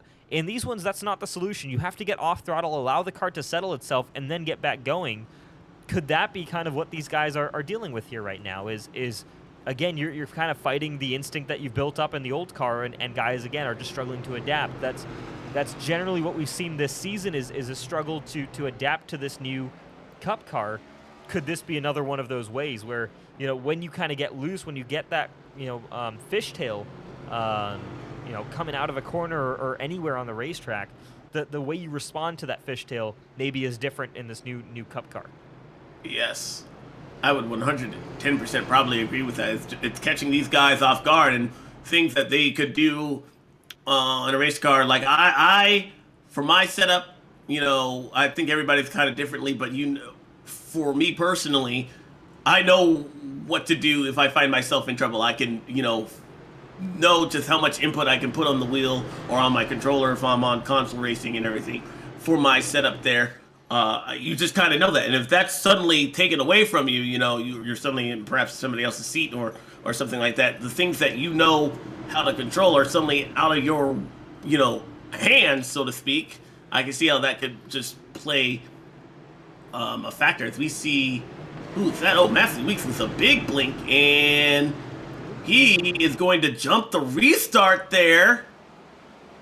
And he'll have to give up that position there. I actually saw this on Twitter. There were some streaming issues for the 11 car. Second place driver, he was not going to stream because he had some internet connection issues, and did that play a factor into why he just lost every bit of track position he had gained there under this restart? I think so, and I think there was actually that 11 car just went up into that wall. As here we've got a battle for the lead. Daniel Martinez takes over the lead from Alexander Van de Sant. So the action continuing up front, but for Matthew Weeks, unfortunately, out of it for now. But how about this? Daniel Martinez is going to lead some laps here at Martinsville in this Maconi Setup Shop 250. That 33 car takes the point. Just behind him, the car on freshest tires inside the top 5. That 37, Ethan Burrell. He was 7th on that restart, but through that skirmish with his teammate, able to jump quite a few up 3 positions there, and now he's inside the top 5, taking a look behind Nick Massey as caution flag number 19. We're one away from tying the cleanest Martinsville Elite Racing Network. I don't think that's going to happen here tonight. Yeah, I don't think we're going to be the cleanest race we've ever seen. The question is, do we beat the 28 cautions, which is the current record for here in Elite Racing Leagues at Martinsville? We'll see about that one. Here, it's going to be Josh Clark, looks like the one involved in this incident. That high lane, again, catching people off guard, and the 15 car has to slide to avoid it. So does the 40 car. They both kind of keep themselves pointed in the right direction. But for Joshua Clark, he goes around there and does bring out that next caution here. Caution number 19 of the night. Wow. My, oh my. The good news is we are clicking down the laps here, so we are less than 90 away. The bad news is we continue to pace under the yellow flag here behind the pace car. Yeah, I think we'll step away here for a chance to catch our breaths, figure out how this race is going to break down, and then bring you guys back to the action when we go back to green.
Well, folks, if you're coming to witness some history here tonight, you've come to the right place. Unfortunately, it's kind of be the wrong side of history here for the Elite Racing Network. Maconi set up shop 250 back underway after our 19th restart of the night. Ethan Burrell thought about switching lanes, getting to the back bumper, might have had a little bit of a tap from the 48 of Nick Massey. He's going to go around on the high side there as Van de Sant on the outside of Martinez. They're discussing first place here. Martinez still rounding the corner better than, hard in the wall. The 5 of Alec Balvan's. Caution 20 is out. Oh, it's a big one. It's a big Car one. upside down on the front stretch. I saw the 5 of Belvan's just snake into the outside barrier. The track became blocked, and we have just now tied what was the cleanest race ever in Martinsville history with number 20. All right, so there's that snap of oversteer. The 96 car goes around and Mark Rebelos. He goes upside down. The 89 car of Brent Jones then goes underneath that. The 5 car there stopped. That causes the 44, the 90, the 11 of Matthew Weeks is back in that. The 40, Tyler the Bodie 15, gets a piece of it. the 87, Yes. the 18 of Joshua Personette, Oh my So a god. lot of championship contenders involved in that one here. Perhaps our second biggest issue of the night. This time on the other end of the speedway. Here's Mark Take a look at the Rebelas. wild ride for this 96 car. Up and over. And then he's going to have that 89 go right in there. That's, yep. 36 car goes around for Kyle Walgren. And there's that 96 Bitcoin car for Mark Rebelas. And not much you can do there. You can see him turning the wheels.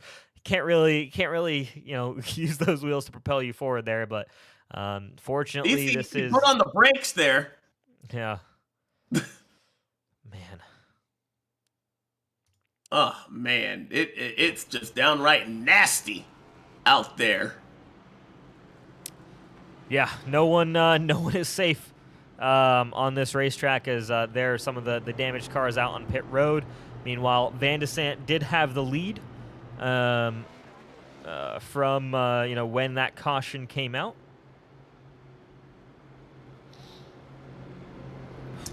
That was a good battle that we saw, though, between the 97 and the 33s. We see the second tally that's been issued to the 5, and this time it's going to take him out. Fortunately, though, it's not going to be just him, I believe, that's retired because of that accident. Yeah, I think there's more cars. For sure. Yeah, that 96, fortunately, Mark Rebelas, that's not a real incident. We otherwise, I would be very worried about that, especially the way the 89 car made contact right there on the side window. Very, obviously a much lower speed, but very similar to that Ryan Newman incident where you had a car going straight at the cockpit. But man, oh man, that's, a lot of cars out of this one so far. We had 43 cars make the start of this, 17 cars on the lead lap. Turns of cars still running on the racetrack. Well, it's a little bit harder to tell that number exactly. But my guess is we're somewhere around the, maybe 27 to 30 car mark. So we've dropped about 13 cars, but a lot of heavily damaged cars out here on the racetrack. You go to even to those guys at the end of the lead lap. You have Scott Crump, who had a lot of damage. He got involved in a few incidents. Michael Goodman, there's a lot of damage on that one. Vincent Isabella has no nose, neither does Jesse Rasmus. Michelle Joshua Clark had a spin that brought out a caution. There's Hunter Smith. Yeah, I can't really see a clean car in this entire field here. Yeah. Maybe Ethan Burrell and Nick Massey? Yeah, I was going to say, and Gerald Campbell there, he's having a good run as well. Yep, so Mike Donato in that 84, he had gone around, has one tally already, has to be safe there. Not to make anything a bigger issue. Ooh, 3 wide entering the corner as Alexander Van de Sant gets going once again. Looks like no harm, no foul. Further back in the pack. First side-by-side battle inside the top 5. The 31 getting underneath the 48 car. Gerald Campbell going to take a position away from Nick Massey. And now he and Ethan Burrell, the best tires inside the top 5. Right on the back bumper, Daniel Martinez and Alexander Van de Sant. Van de Sant, we've already noted, has not pitted since lap 59. Can he get away with enough time in front of that 37 car and the 31 car that are barreling right behind him? Absolutely. 75 laps to go in this one for Van de Sant. A little bit of a bobble there off of the corner for Martinez. Keeps it pointed in the right direction for now. But yeah, this is kind of the progression as another loose moment there for the 33 car, and that's going to give Ethan Burrell a shot down the inside in turn number 1. But you kind of had the order, at least at that moment, was old to new tires in the top 3, but now Ethan Burrell takes over that spot from Martinez. Gerald Campbell will go over and do the same. These guys have the freshest tires inside the top 5.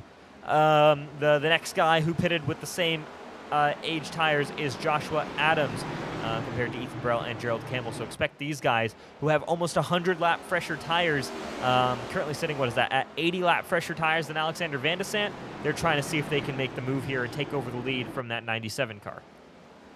And right now, I guarantee you, the 97 was hoping the 33 would put up more of a fight for both the 37 and the 31. Unfortunately, he's on the outside looking in as he sees more competitors get underneath him and not really a hole in sight for him to jump back on that bottom lane. Nick Massey's now been able to get around that 33 car. Can Andrew Rucker and the 95 of Joshua Adams get there as well? Looks like he'll be able to slice inside, minimize the bleeding for now, but the handling going away on that 33 car. Meanwhile, that 37 car has caught the back bumper of the 97 car. It's about 1 car length separation between the front two.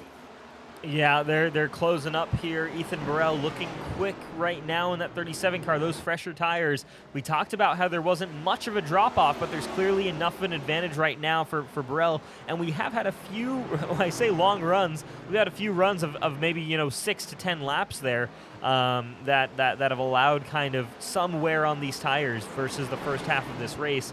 So that certainly is contributing to this right now. So for Van de Sant, we're kind of trending in a direction that he doesn't want to see. He, for his track position, for his car state, he kind of wants to keep us under caution, kind of follow the trend we followed in the first half of the race.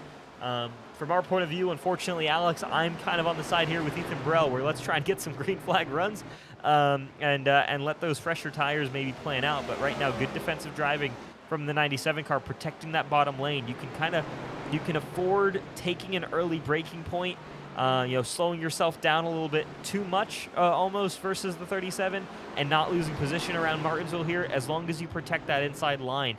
Ethan Burrell unlikely to go for any kind of bump, especially this early in the race. So right now, Van de Sant doing everything he can, but the second he kind of gets a little bit of a snap of oversteer in that car, Ethan Burrell, I'm sure, is going to be ready to pounce. And let's talk about, as we got a car on the wall, Wyatt Canadal there. Looks like he's able to get going. No harm, no foul. Thankfully, that did not trigger a yellow. He had received 1 tally earlier. That would have been day done for that 84 car, but he gets going. See Daniel Martinez in front of Joshua Adams. Right there, they've been able to solidify themselves just outside. 1 car inside the top 5, the other one, Joshua Adams, trying to break inside the top 5. How about R.C. Anderson right behind them as well? Pass for the position. Here comes the 95 underneath the 33. He'll make light work of that 33, who I just think is ailing on those older tires at this point. Lap traffic also going to be into the mix as well. They go around, I believe that is the 08 Mark Keeler. Yep, 08 Mark Keeler goes down another lap there. Martinez, yeah, I think was nice to see him running up front there, but yeah, that 33 car, older tires compared to these guys who just went past him. And I think that, the only guy who was on the same tire strategy as him was Nick Massey. Massey, I think right now, that 48 car in a little bit better shape. Also, maybe just a little bit more pace in that car for now. But yeah, for Martinez, he kind of wants to stop this bleeding here, but the longer this green flag run goes on, the more that might continue happening. The impressive thing to me is Alexander Van de Sant kind of maintaining this gap right now to Ethan Burrell, despite those older tires and despite some traffic here. We'll see if this changes anything up front in this battle for the lead. Richard Hines should stay out of the way there in that 87 car. He does. But right now, Van de Sant putting on a great defensive show here as these two are really gapping Gerald Campbell in 3rd place. Rucker around in caution. That is going to be, I believe, the 2nd tally for the 64 car. That could mean day is done for Andrew Rucker. Ooh, maybe not. Yeah, Trevor Elam gets into the side of him. So the day is saved thanks to the Powerpuff Girls, or sorry, I could not resist to say that. Sorry, folks. It's just been down right now. Honestly, anything goes in this race. If anybody's brave enough to watch this race, they deserve whatever fun sound bites they're going to hear in it. Oh man, looks like the 29 is going to be issued a tally, so that will save the day for the 64 car. I was just about to ask as we see him. He actually went around again, I think. And during that caution, we just missed it there. We'll see on the WhiskeyCast replay if we can re-grab that. But it looked like loose there for the 64 car. Yeah, driving a little bit heated probably after being punted there in turn 2. But I was going to say just before that caution flag, number 21 of the night, since we are keeping track, and don't worry, we are. I believe Ethan Burrell had settled into a little bit of a rhythm himself there, I don't think we were done with the yellow flag, so why not go ahead and try and save the best use out of your tires? You already know you have fresher tires than the guy in front of you. Why not wait to use them later on there? I think the 37 car was doing exactly what he needed to do. I also think the 97 car, he had to run a little hard in order to keep control of this race. I think that's the one saving grace for Alexander Van de Sant, is the fact that he is the control car. They're going to have to try and get to him. But as long as he is not passed, he is not, he still has control of the race, and he's not on a deficit to the tires behind him because he's in front of him. Yeah, definitely. I mean, having that control of the restart is a huge advantage. We've talked about ad nauseum this season.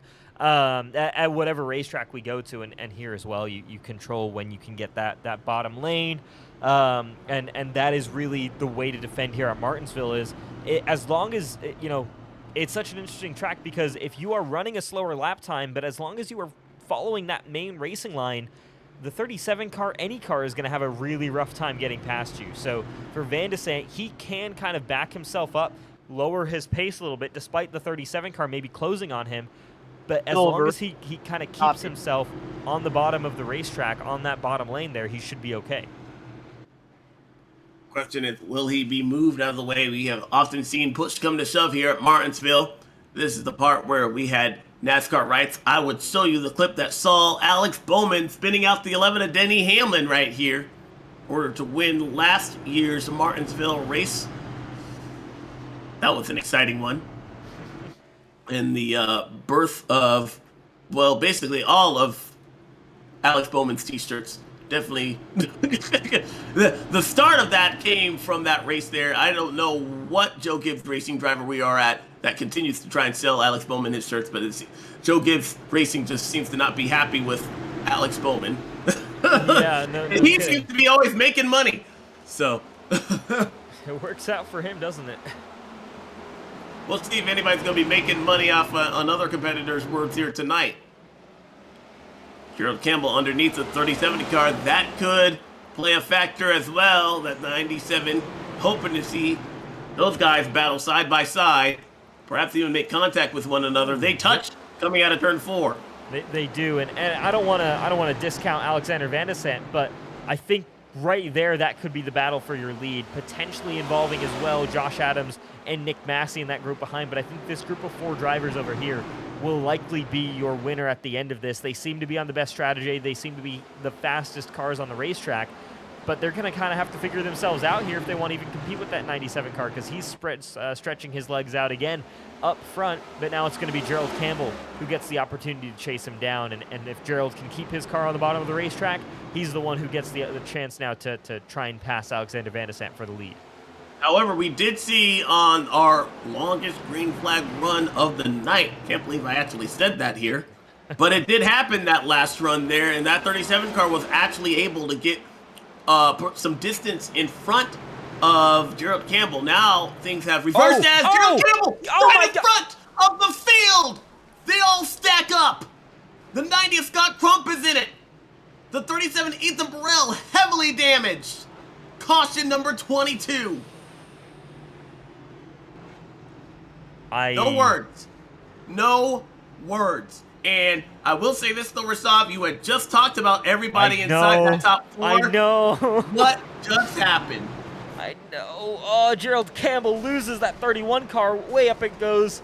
And around. Nick Massey is the only competitor inside the top 10 to get through that unscathed by the time the 37 and the 31 made contact once more. My goodness.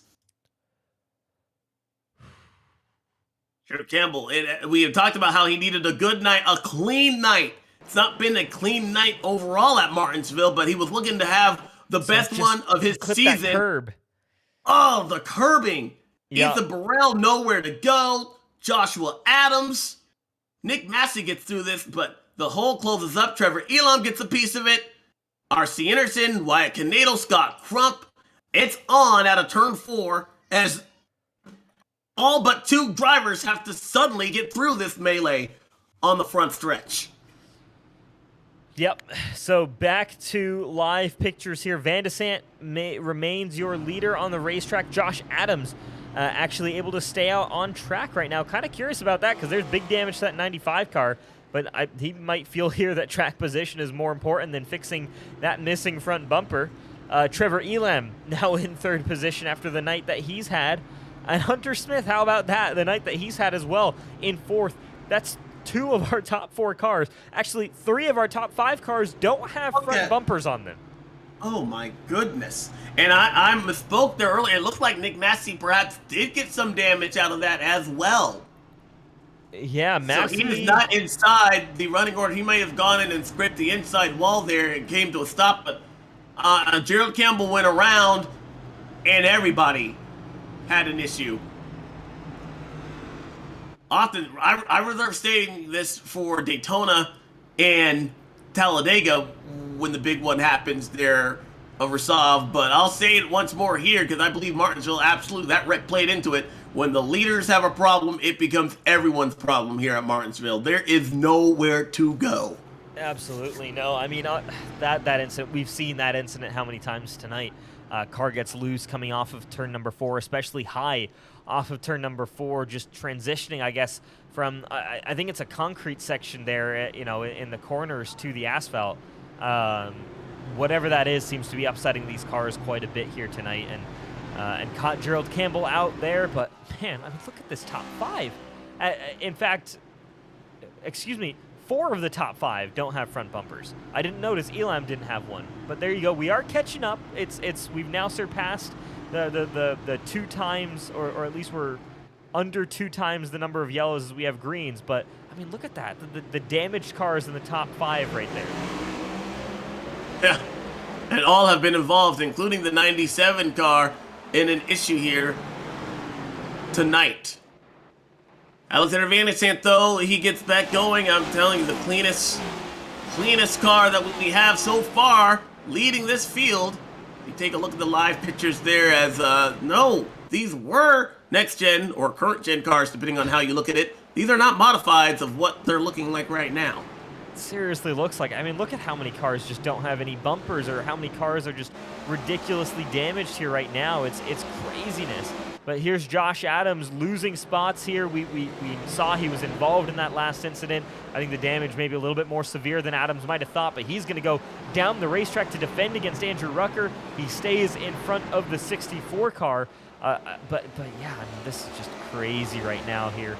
Absolute chaos. Andrew Rucker brought out the caution before that, and he's already rebounded inside the top 5. That's how big that wreck was. Yeah, so Nick Massey, I'm curious, because that 48 car is still one of the better looking cars on the racetrack, alongside your race leader, Alexander Van de Sant. Van de Sant has kept his nose relatively clean because he pitted early and stayed out of a lot of trouble there. But Massey, a little bit deep in the field right now, sits P7. Does he have a shot right there in that 48 car? Can he get by all of these slower cars in front of him? Are they even slower with the way this track is right now? As here we go, Hunter Smith goes for second place on Trevor Elam. And Hunter Smith, who was involved in the caution right at the beginning of this race, had massive damage to that 14 car. He's now running in second spot. Ran into the back of the 64, Andrew Rucker. Actually did not bring out a caution, but has been able to methodically work his way. The rookie having a really good day, the best day of his season so far. I'm with you there. The fact that these cars are so heavily damaged, they're not going to keep pace no matter what they've been able to fix on pit road. They're not going to keep up with a car like Alexander Van de Sant, who's been able to at least have a front clip on that race car there. Nick Massey's making some quick work, but he's going to have to get through this traffic and get through it pretty quickly with less than 40 laps to go. These laps will click off here in a hurry, especially under the green flag. Don't know if we're done seeing the yellow flag yet, but Nick Massey, he was able to use that caution to his advantage, put on some fresh tires, and now he's trying to make the most out of it. Wasn't there a controversy a few years ago about a car winning at Bristol, I think it was, without that rear bumper cover? I do remember at Charlotte where Chase Elliott had no rear bumper cover, and it actually came out. Oh, at the caution Roval, came yep. out. Yep. The Roval, yes. Yeah, Don't know about Bristol. There might have been. I feel like I remember seeing one at Bristol where a car lost its rear bumper cover at initial start and then went on to win the race. But yeah, just was reminded of that. But here we go. This is on board with Nick Massey, and this is kind of the on board you want to see. How you make passes here at Martinsville. You know what? I'm gonna say it. Other drivers in the field, take notes, because that's 2 passes right there in the past couple laps for Nick Massey. Moves himself now up into 4th position. Again, lines up to 29. Yes, he's got a little bit of a better car here, but again, being patient with these guys. He knows he has the better car. He's not going to try and rush these moves, even though he knows the laps are ticking down. But now has the run of the 29, can peek to the inside of Trevor Elam. Trevor Elam actually gives him that spot pretty easily, and now he's just got 2 cars in front of him. Nick Massey, who came down pit road on lap 199, we're now on lap 215. He's already in 3rd position and chasing down our leaders. He's definitely going to get there, running about 1/10 and a half faster than our leader currently, with only 1 damaged race car separating him and first place. What is it about this 48 car that he's been able to make it so that he, despite trouble all around him, he's able to make the most out of it? And now this 48 car is looking like he could perhaps try and steal this thing. I was just about to say how this is an opportunity race, or race for a driver who we've not talked about to try and earn their first win. Nick Massey is going to put that to bed in a hurry if he gets to the back bumper of the 97. Yeah, Nick Massey tied this season for most wins at 2. He looks to set himself up to be the man who stands alone so far after 8 races with 3 wins. He has to get by, though, the unmovable object of Alexander Van de Sant. Ethan Burrell tried and couldn't get past. Gerald Campbell had a few laps before he spun out. Nobody's been able to get by this 97 car. Van de Sant has been inch perfect tonight in terms of placing that car exactly where he needs to go, but with tires that are 150 laps older than Nick Massey's, 140 laps, excuse me, older than Nick Massey's. Surely the advantage is in the 48's favor, and surely he can make a move stick here on this 97 car. Look how quickly he's closed the gap to Van de Sant. The question is, does Van de Sant slip up here with 30 to go? Yeah. Catching is one thing, getting around him is another. I wonder if that 48 car is going to be as clean as what we've seen so far, or is he going to use the bumper on that, perhaps to try and get one more position there. He's been able to catch him down now. He has about 30 laps to decide what he wants to do with him. And well, I am impressed. Yeah, well, there's the benefit of the bumper cover. You see these guys 2 seconds now ahead of Hunter Smith in 3rd, who doesn't have one. So definitely a significant pace advantage for these guys up front. Again, probably the 2 cleanest cars on the racetrack, Van de Sant and Massey, who are duking it out for the win. So not at all surprising to see that the guys who kind of kept their nose relatively out of trouble. Again, Van de Sant caught up early on in this race, but since then has been excellent at just staying out of trouble. And then of course on pit strategy, finding his way up to the front, but then been able to hold it ever since then.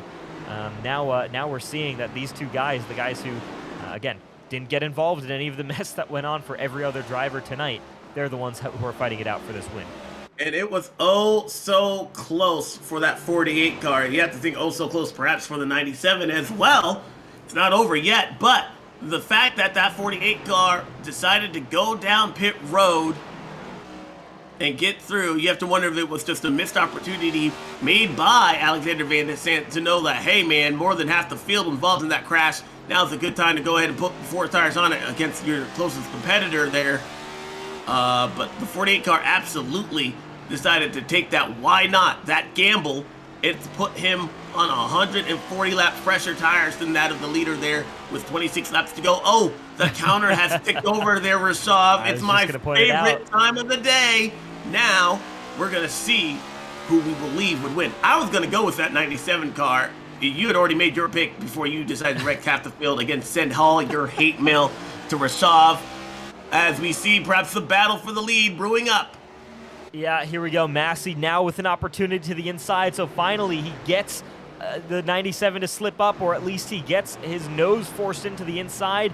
Van de Sant, though, is going to hold him off, and with the 84 car going wide in front of them, Van de Sant with an opportunity off the corner. Does he stay in front? not quite, not enough to close the door again. So Massey with the opportunity here. The 48 car is going to the inside, and it looks like he's going to take the lead here of the Maconi Setup Shop 250 with 23 to go, but still side by side into turn number 1. No, it's not over yet. Now it perhaps could be that 97 car doing all he can. Now he's been officially passed by that 48 car, and let me tell you, that is something of what I've seen numerous times at Martinsville Speedway throughout my history of being a fan, a 48 car up front. Yeah, absolutely. Nick Massey, I mean, what a season he's putting together, at least in terms of race-winning performances. To get this done here would be impressive for the 48, but 22 laps to go, long way to go, and now for the first time tonight having to deal with a strain of lap traffic here. So our leaders finally having to deal with this. Before we had 1 or 2 stragglers every now and then, but this is the first time here tonight that now you've got a lot of lapped cars, and these guys are fighting for position amongst themselves, so you're going to have to be a little bit careful as the leader. But Nick Massey, a lot of pace in store in that 48 car, and I think he can kind of afford to pick and choose when he wants to use it here. For Van de Sant, for him, he's kind of just hanging on now, I think, to try and see and hope that the 48 slips up. I think right now the tire advantage that the 48 car has is just too significant for the 97 to overcome without some lap car help or a potential incident on the Nick Massey car. And are we done with the yellow flag here? So not all is set in stone as we get to the under the 20 to go mark here, but laps definitely winding down, and you can see daylight increasing between the 48 and the 97 car. Now lap car in the mix as well. Look at this battle there just behind. How about the run made by the 37 car of Ethan Burrell? Heavily damaged there. Thought his day was done. He's up in the 3rd position, just ahead of this battle with Trevor Elam and Hunter Smith. But yes, I thought that car, I had rolled it off. Yeah, What I mean, might have I been- think most of these cars you'd be writing off on this racetrack, wouldn't you, as you go back to this battle for 4th here, Elam, Smith, and Crump, as Rebelas gets out of the way. But this is a great little battle going on here between these guys on the racetrack for 4th position. But yeah, Burrell coming back at it. I mean, again, Elam, Smith, both with heavily damaged cars. Crump has been in a number of incidents tonight. Andrew Rucker has been in a number of incidents. Josh Adams was in that big incident there with Gerald Campbell. Josh Clark was in a couple of incidents. Michael Hossack has been in a number of incidents. I mean, that's your top 10 right there. Yeah. You'd be hard-pressed to find a piece of sheet metal that is not bent on any of these cars. As we take a look at the bottom half of the top 5. Still Nick Massey up front. 15 laps to go. Just a little under 10 minutes of green flag racing left here. The Maconi Setup Shop 250. What a day it has been. It started with yellow fever, and it did not end until lap 200, really. But it was a big crash involving the 31 of Gerald Campbell that really changed the complexion of this race here, and allowed the 48 car to go down pit road, get new tires, and then he set sail. And Alex, all these heavily damaged cars there at ease.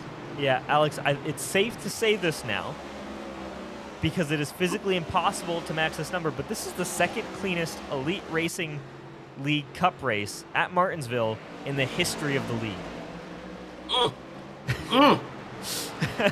Tell it to that car. Just take or that that into one. account. The 2nd least amount of cautions. Unreal. This is if people went back and did their history there, perhaps that is something that you think about there, and later on, you think about, okay, we had so many cautions, we're never going to have a green flag run like this. Perhaps we stay out and then we pit only when we absolutely have to. Put yourself in a predicament that we saw with the 48 car there. I am impressed with that move. I thought he was involved in that crash too, and he was so close to actually being involved in that crash here. Yeah, he really was close. He might have even clipped them a little bit, and that prompted his move to come down pit road. But what a great move that was. Anyways, great battle going on here with Crump and Elam for this 4th position. as we hit 10 to go, but and as they go back and forth here on the racetrack. But yeah, I mean, great call to come down pit road. Risky for sure, but the pace advantage that he had over these guys is a blink for Crump there. Could make this side-by-side battling pretty rough, but the pace advantage he had was just impossible to overcome for any of these drivers, or impossible to defend against. As Crump blinks and all over the place right there, this could be bad for these guys out on the racetrack. Finally settles into a spot, and he does take 4th position from Trevor Elon. Yeah, things got hairy right there. As you go into the corner there, you see brake rotors growing red. Tempers and temperatures getting hot. Yeah, want to shout out Brent Jones there, running P12.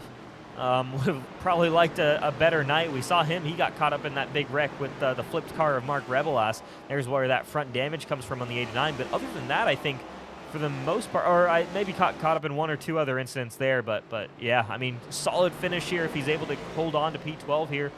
Brent Jones, shout out there to him. Yeah, just kind of going through it. Just 16 cars on the lead lap right now. That 16th car, Jesse Rasmus in that 70 car. We've seen that car involved in a few incidents tonight as well. But yeah, it's been pretty crazy. Actually, excuse me, Rasmus is not the last car on the lead lap. Shane Terry in 11th is actually the last car on the lead lap. So less than 5 to go there, as we take a look at the 48 car, who is now just hoping that there is no yellow flag. The 97 car still keeping him in his sights. 4 to go with a flash across the stripe, but still nothing yet out of the 97 car. He's going to have to try and dig deep if he wants to get a chance at victory lane this season, and perhaps trying to upset that 48 car who has a teammate right in front of him. Yeah, teammate should likely make it easy. That's Shane Terrian about to go down a lap, so it looks like only the top 10 finishers will finish on the lead lap here tonight, assuming Massey gets by the 83 car, which looks like he will do just that there. Terrian makes it nice and easy for the 48 car, but yeah, I mean, what a night as we hit 2 laps to go for Massey, and your breath is still being held just a little bit here. You want to see these guys cross the line and get the white flag to confirm that the caution nightmare is over. Just 2 more corners for Massey here, and he will receive that white flag. But yeah, what a night from this 48 car. Able to survive the second cleanest race here at Martinsville, and that truly is saying something here, folks. That 48 car, much like what we saw out of Jimmy Johnson here, doing all he can to make sure his name is entered into the conversation of a championship. Nick Massey is going to win the 250 at Martinsville. What a day for that 48 car to get to victory lane now for the 3rd time this season. Yeah, I mean, that's incredible there by Nick Massey. 3 wins on the season. Get that job done. I mean, yeah, incredible. This 48 car really kind of starting to put things together. We saw after his Daytona 500 win, kind of struggled to find, find consistency at least, or at least find results. But since then, I mean, what a performance he's put in. 4th in the standings coming into this race, with Fody, Thernquist, and Weeks all having rough nights tonight. Massey certainly propels himself well up into that championship battle, but yeah, I mean, it's been an impressive couple of races here for him. 2nd at Twin Ring Motegi last week. 2-year race winner Chad Thernquist. Of course, 3 weeks ago at Nashville was your race winner, and then also race winner at the Daytona Oval. So this is his 4th top 3 finish of the season. Crazily enough, though, when he hasn't been top 3, he's been outside of the top 15. So again, consistency has been the problem for Massey, but he's finding it right now. Back-to-back top 2 finishes for that number 48 car.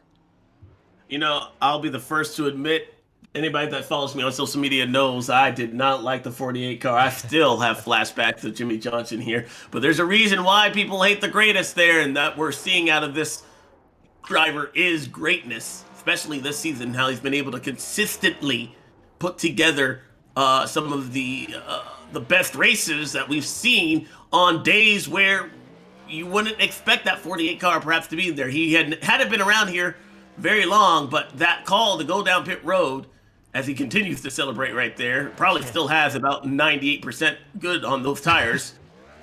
Oh, Why yeah. not? He has a lot left to burn down here. But that call to go down pit road, that was a Hamlin call that we saw when Hamlin the race at Richmond there. He was able to go down, get fresh rubber, work his way through lap traffic, and get the lead late with about 23 laps to go. He never looked back. So congratulations here. We'll be talking to him in just a few moments. Yeah, what's impressive to me about, and there's that final, we actually surpassed the number of laps on yellow with green flag laps with that last run there, so great to see. But what's crazy about Nick Massey is how he's able to kind of finish these races out. We talked about last season. I think he was the only driver for a large portion of the season other than Tate Lytle to win multiple races. And that was impressive in itself for Nick Massey, and that was his first season in Cup. And then he comes over this second season, establishes himself with the Daytona 500 win, but shows that that's no fluke, backs it up with a win in Nashville, backs it up with a win here in Martinsville. This 48 car just keeps finding victory lane, and it's not like he's lucking into these wins or backing into these wins or anything like that some person might say about the current driver of the 48 car in real life, Alex Bowman. But with Nick Massey, it's, he's always in a top 5 car, but manages to pull off the win. And that right there is the sign of a champion. To exceed the performance of what your car can give you, it's an impressive trait. And we'll get a chance to speak with him right now. But was originally tied in this league with most wins at 2. Nick Massey, you now stand alone, 3 wins on the season in 8 races. It's been something else this season, and up until Twin Ring Motegi, it seemed like it was either win or checkers or wreckers basically for you. But kind of finding that consistency. Second place last week, the win this week, of course, your 3rd win of the season, starting to build that championship run. Yeah, hoping to keep it going. You're right. It seemed like the first half of the season or first couple of races, it was either, bring home the trophy or end up on the wrecker. So. But yeah, I didn't expect to be sitting in victory lane here for sure. I mean, I kind of botched qualifying, started 21st or something, started from the pits and kind of just hung out, avoided the mayhem, and was able to take tires at the right time there and end up driving down Alex, which was a lot of fun. But Alex was good. He was keeping me honest on those old tires. I didn't know if I was gonna be able to make the pass on him for a while there. I caught him, but then he's able to pick it up and. I wasn't really driving away, so he's definitely keeping me honest for sure. So, but that was a lot of fun to have a green flag run to the end there. I want to talk to you about the number that you're driving in this series here, because anybody who's a NASCAR fan knows the 48 car holds big history in our sport. It's the number of a 7-time champion. It's the number of a guy that's won here multiple times. I think he holds the lead here at Martinsville. It's the number of the last guy who won at Martinsville with Alex Bowman there back in November. What does it mean to carry this 48 car on what has been a dream season for you here? Yeah, it's been pretty awesome. I started out Jeff Gordon fan early on, and then I kind of became a Jimmy fan because they were kind of the duo there for a while, and just the way that Jimmy kind of carried himself throughout his career and stuff like that, and all while being humble. So definitely something to model myself after. I try to at least. So yeah, definitely very cool to put in victory lane a couple times here this season. Hopefully we can end up with a championship this year, though. Yeah, well, Nick, you're getting used to these post-race interviews here, but as always, we want to give you the chance to make some shout-outs while you're here. Yeah, shout out to my Sky Motorsports teammates. Shane had, I don't know how many minutes of damage he had to fix, but almost came home with a top 10. Hopefully we can get some other cars in victory lane here and finish in top 5.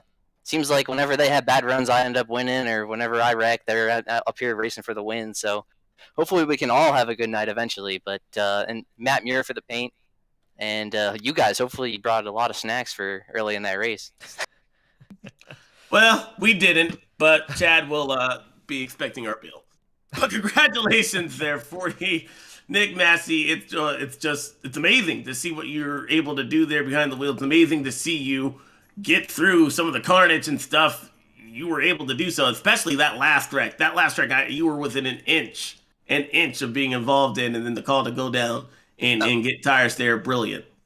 Oh yeah, I have no idea how I missed that. I saw Gerald, in the wall, and Josh in the wall, and Ethan in the wall, and I just cranked it left, and hopefully they weren't going to come all the way down the track. And it was real close. I don't know. I got to watch the replay back, but yeah, I thought I was done right there for sure. All right. Well, Nick Massey, third-time race winner this season. Congratulations! Crazy night here at Martinsville, and yeah, look forward to talking to you later in this season. All right, thanks guys. Have a good one. All right, Massey continues to put on great performances there for the win, third time this season. But let's talk to the guy who, for a long time there, held the lead, and he ended the race where he started it, but it was far from that straightforward. Alexander Van de Sant, talk us through your night, because craziness on the ground in terms of what we saw from drivers, especially in the first half of that race, but then you with the strategy call. Last pitted lap 59 and ran that tire and fuel stint all the way to the end. It worked out up until about 30 laps to go when Nick Massey finally made that move. Yeah, I needed more cautions there, I think. But yeah, I don't know what to say. That was this track is very fun when you can get those runs and start like really racing wheel to wheel with people. So yeah, I'm glad we got that at the end. But yeah, strategy wise, I wish we got a bit more caution. So yeah, just happy to bring home second after getting turned early on. But just kept my nose clean after that and brought it home. Yeah, I was going to ask about that there. The early call to go down pit road really wasn't a call. You were kind of forced into that decision with that spin there. But you were able to make the most out of it. And did you know that you were not going to go down pit road again once you did put the 4 tires on? Well, actually, I pit twice. Once for the spin, where I just got like a little bit of repairs, and then later on, I pit again for tires. Just I had made my way up to like 25th or something. I figured I had enough of a gap to the pace car that I could probably get away with tires and fuel, and we were right on the edge of where I thought we could make it if we got a bunch of caution. And turns out I was dead right. So and then I was definitely worried about Ethan and Gerald in the end there until they had their incident, which was unfortunate to see. But at that point, I thought I was safe until I realized, oh, Massey's like half a second behind me all of a sudden. So I was going to ask about that just real quick. Was there a thought, because of everybody that was involved in that crash, including those heavyweights, Gerald Campbell, Ethan Burrell, did you think about going down and getting tires there? Yeah, so when they pit, the caution where they had pit, I had been thinking about, okay, if we got one more caution, I might come down, but then they caught me by surprise, and it gave me the lead, and like I saw like 5 or 6 other people pitting too, so it's like, okay, well, if I pit now, like a lap later, I mean, I'm going to be way at the back, so it's like, well, I've made my bed, might as well sleep in it, and yeah, then, yeah, by the end, I was just cruising. I thought Nick had been involved in that initial wreck. I couldn't see exactly, because I just suddenly he wasn't behind me anymore, and then, yeah, with 30 laps to go, gap is down from a second. Suddenly it's a different guy. All right. Well, we don't get a chance to talk to you enough this season, at least, Alex, but love getting the chance to talk to you here tonight. I want to give you the chance to make some shout-outs on the air. Yeah, absolutely. Big thanks, as always, to everybody at Do Good Motorsports. Goody hung on there. Got a top 15 after getting wrecked a couple times. So, unfortunately, Dusty had some connection issues, so that was sad to see. But yeah, so big thanks to them and elmsegear.com, 40 Sim Racing, Happy Trails Chili Company, and Raceverse Broadcasting. All right, congratulations again. Second place finisher, Alexander Van de Sant. Thanks, guys. All right, and that brings us then on to our third place finisher, Ethan Burrell. Crazy night again for the 37 car. Ethan drove up to second place, was behind Alexander Van de Sant for a while there. Then got passed by Gerald Campbell, got caught up in that crazy wreck, drove yourself back up to third position. But I mean, just talk about, you obviously had a roller coaster of a night, but it looked like the entire field had a roller coaster of a night as well. Yes, I'm just happy to finally put together a good run in this Cup Series. I've had a pretty tough go at it this season.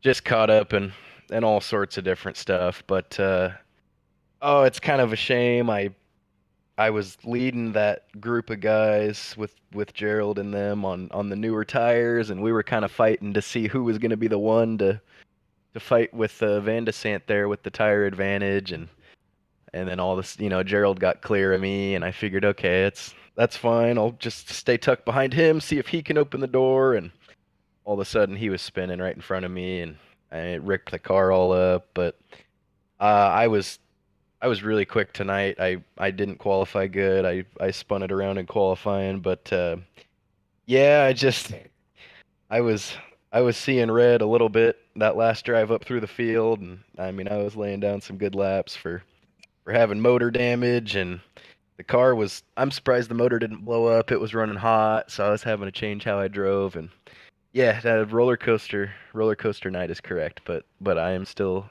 pleased to end up in third. It ended with you on the podium. That's got to be good news there. But I echo your disappointment there, not from just being involved in there, but just kind of from the racing that we saw here. I wanted to ask you though, because it seemed like during some of the chances we were able to listen in, and by that I mean we had our awesome producer tell us about what you guys were saying inside the chat. You seem to have been perhaps one of the only ones to have done their homework about tonight's race. You kind of expected tonight to be a wreck fest there. Walk us through how you were able to use that to your advantage and try to attack this race.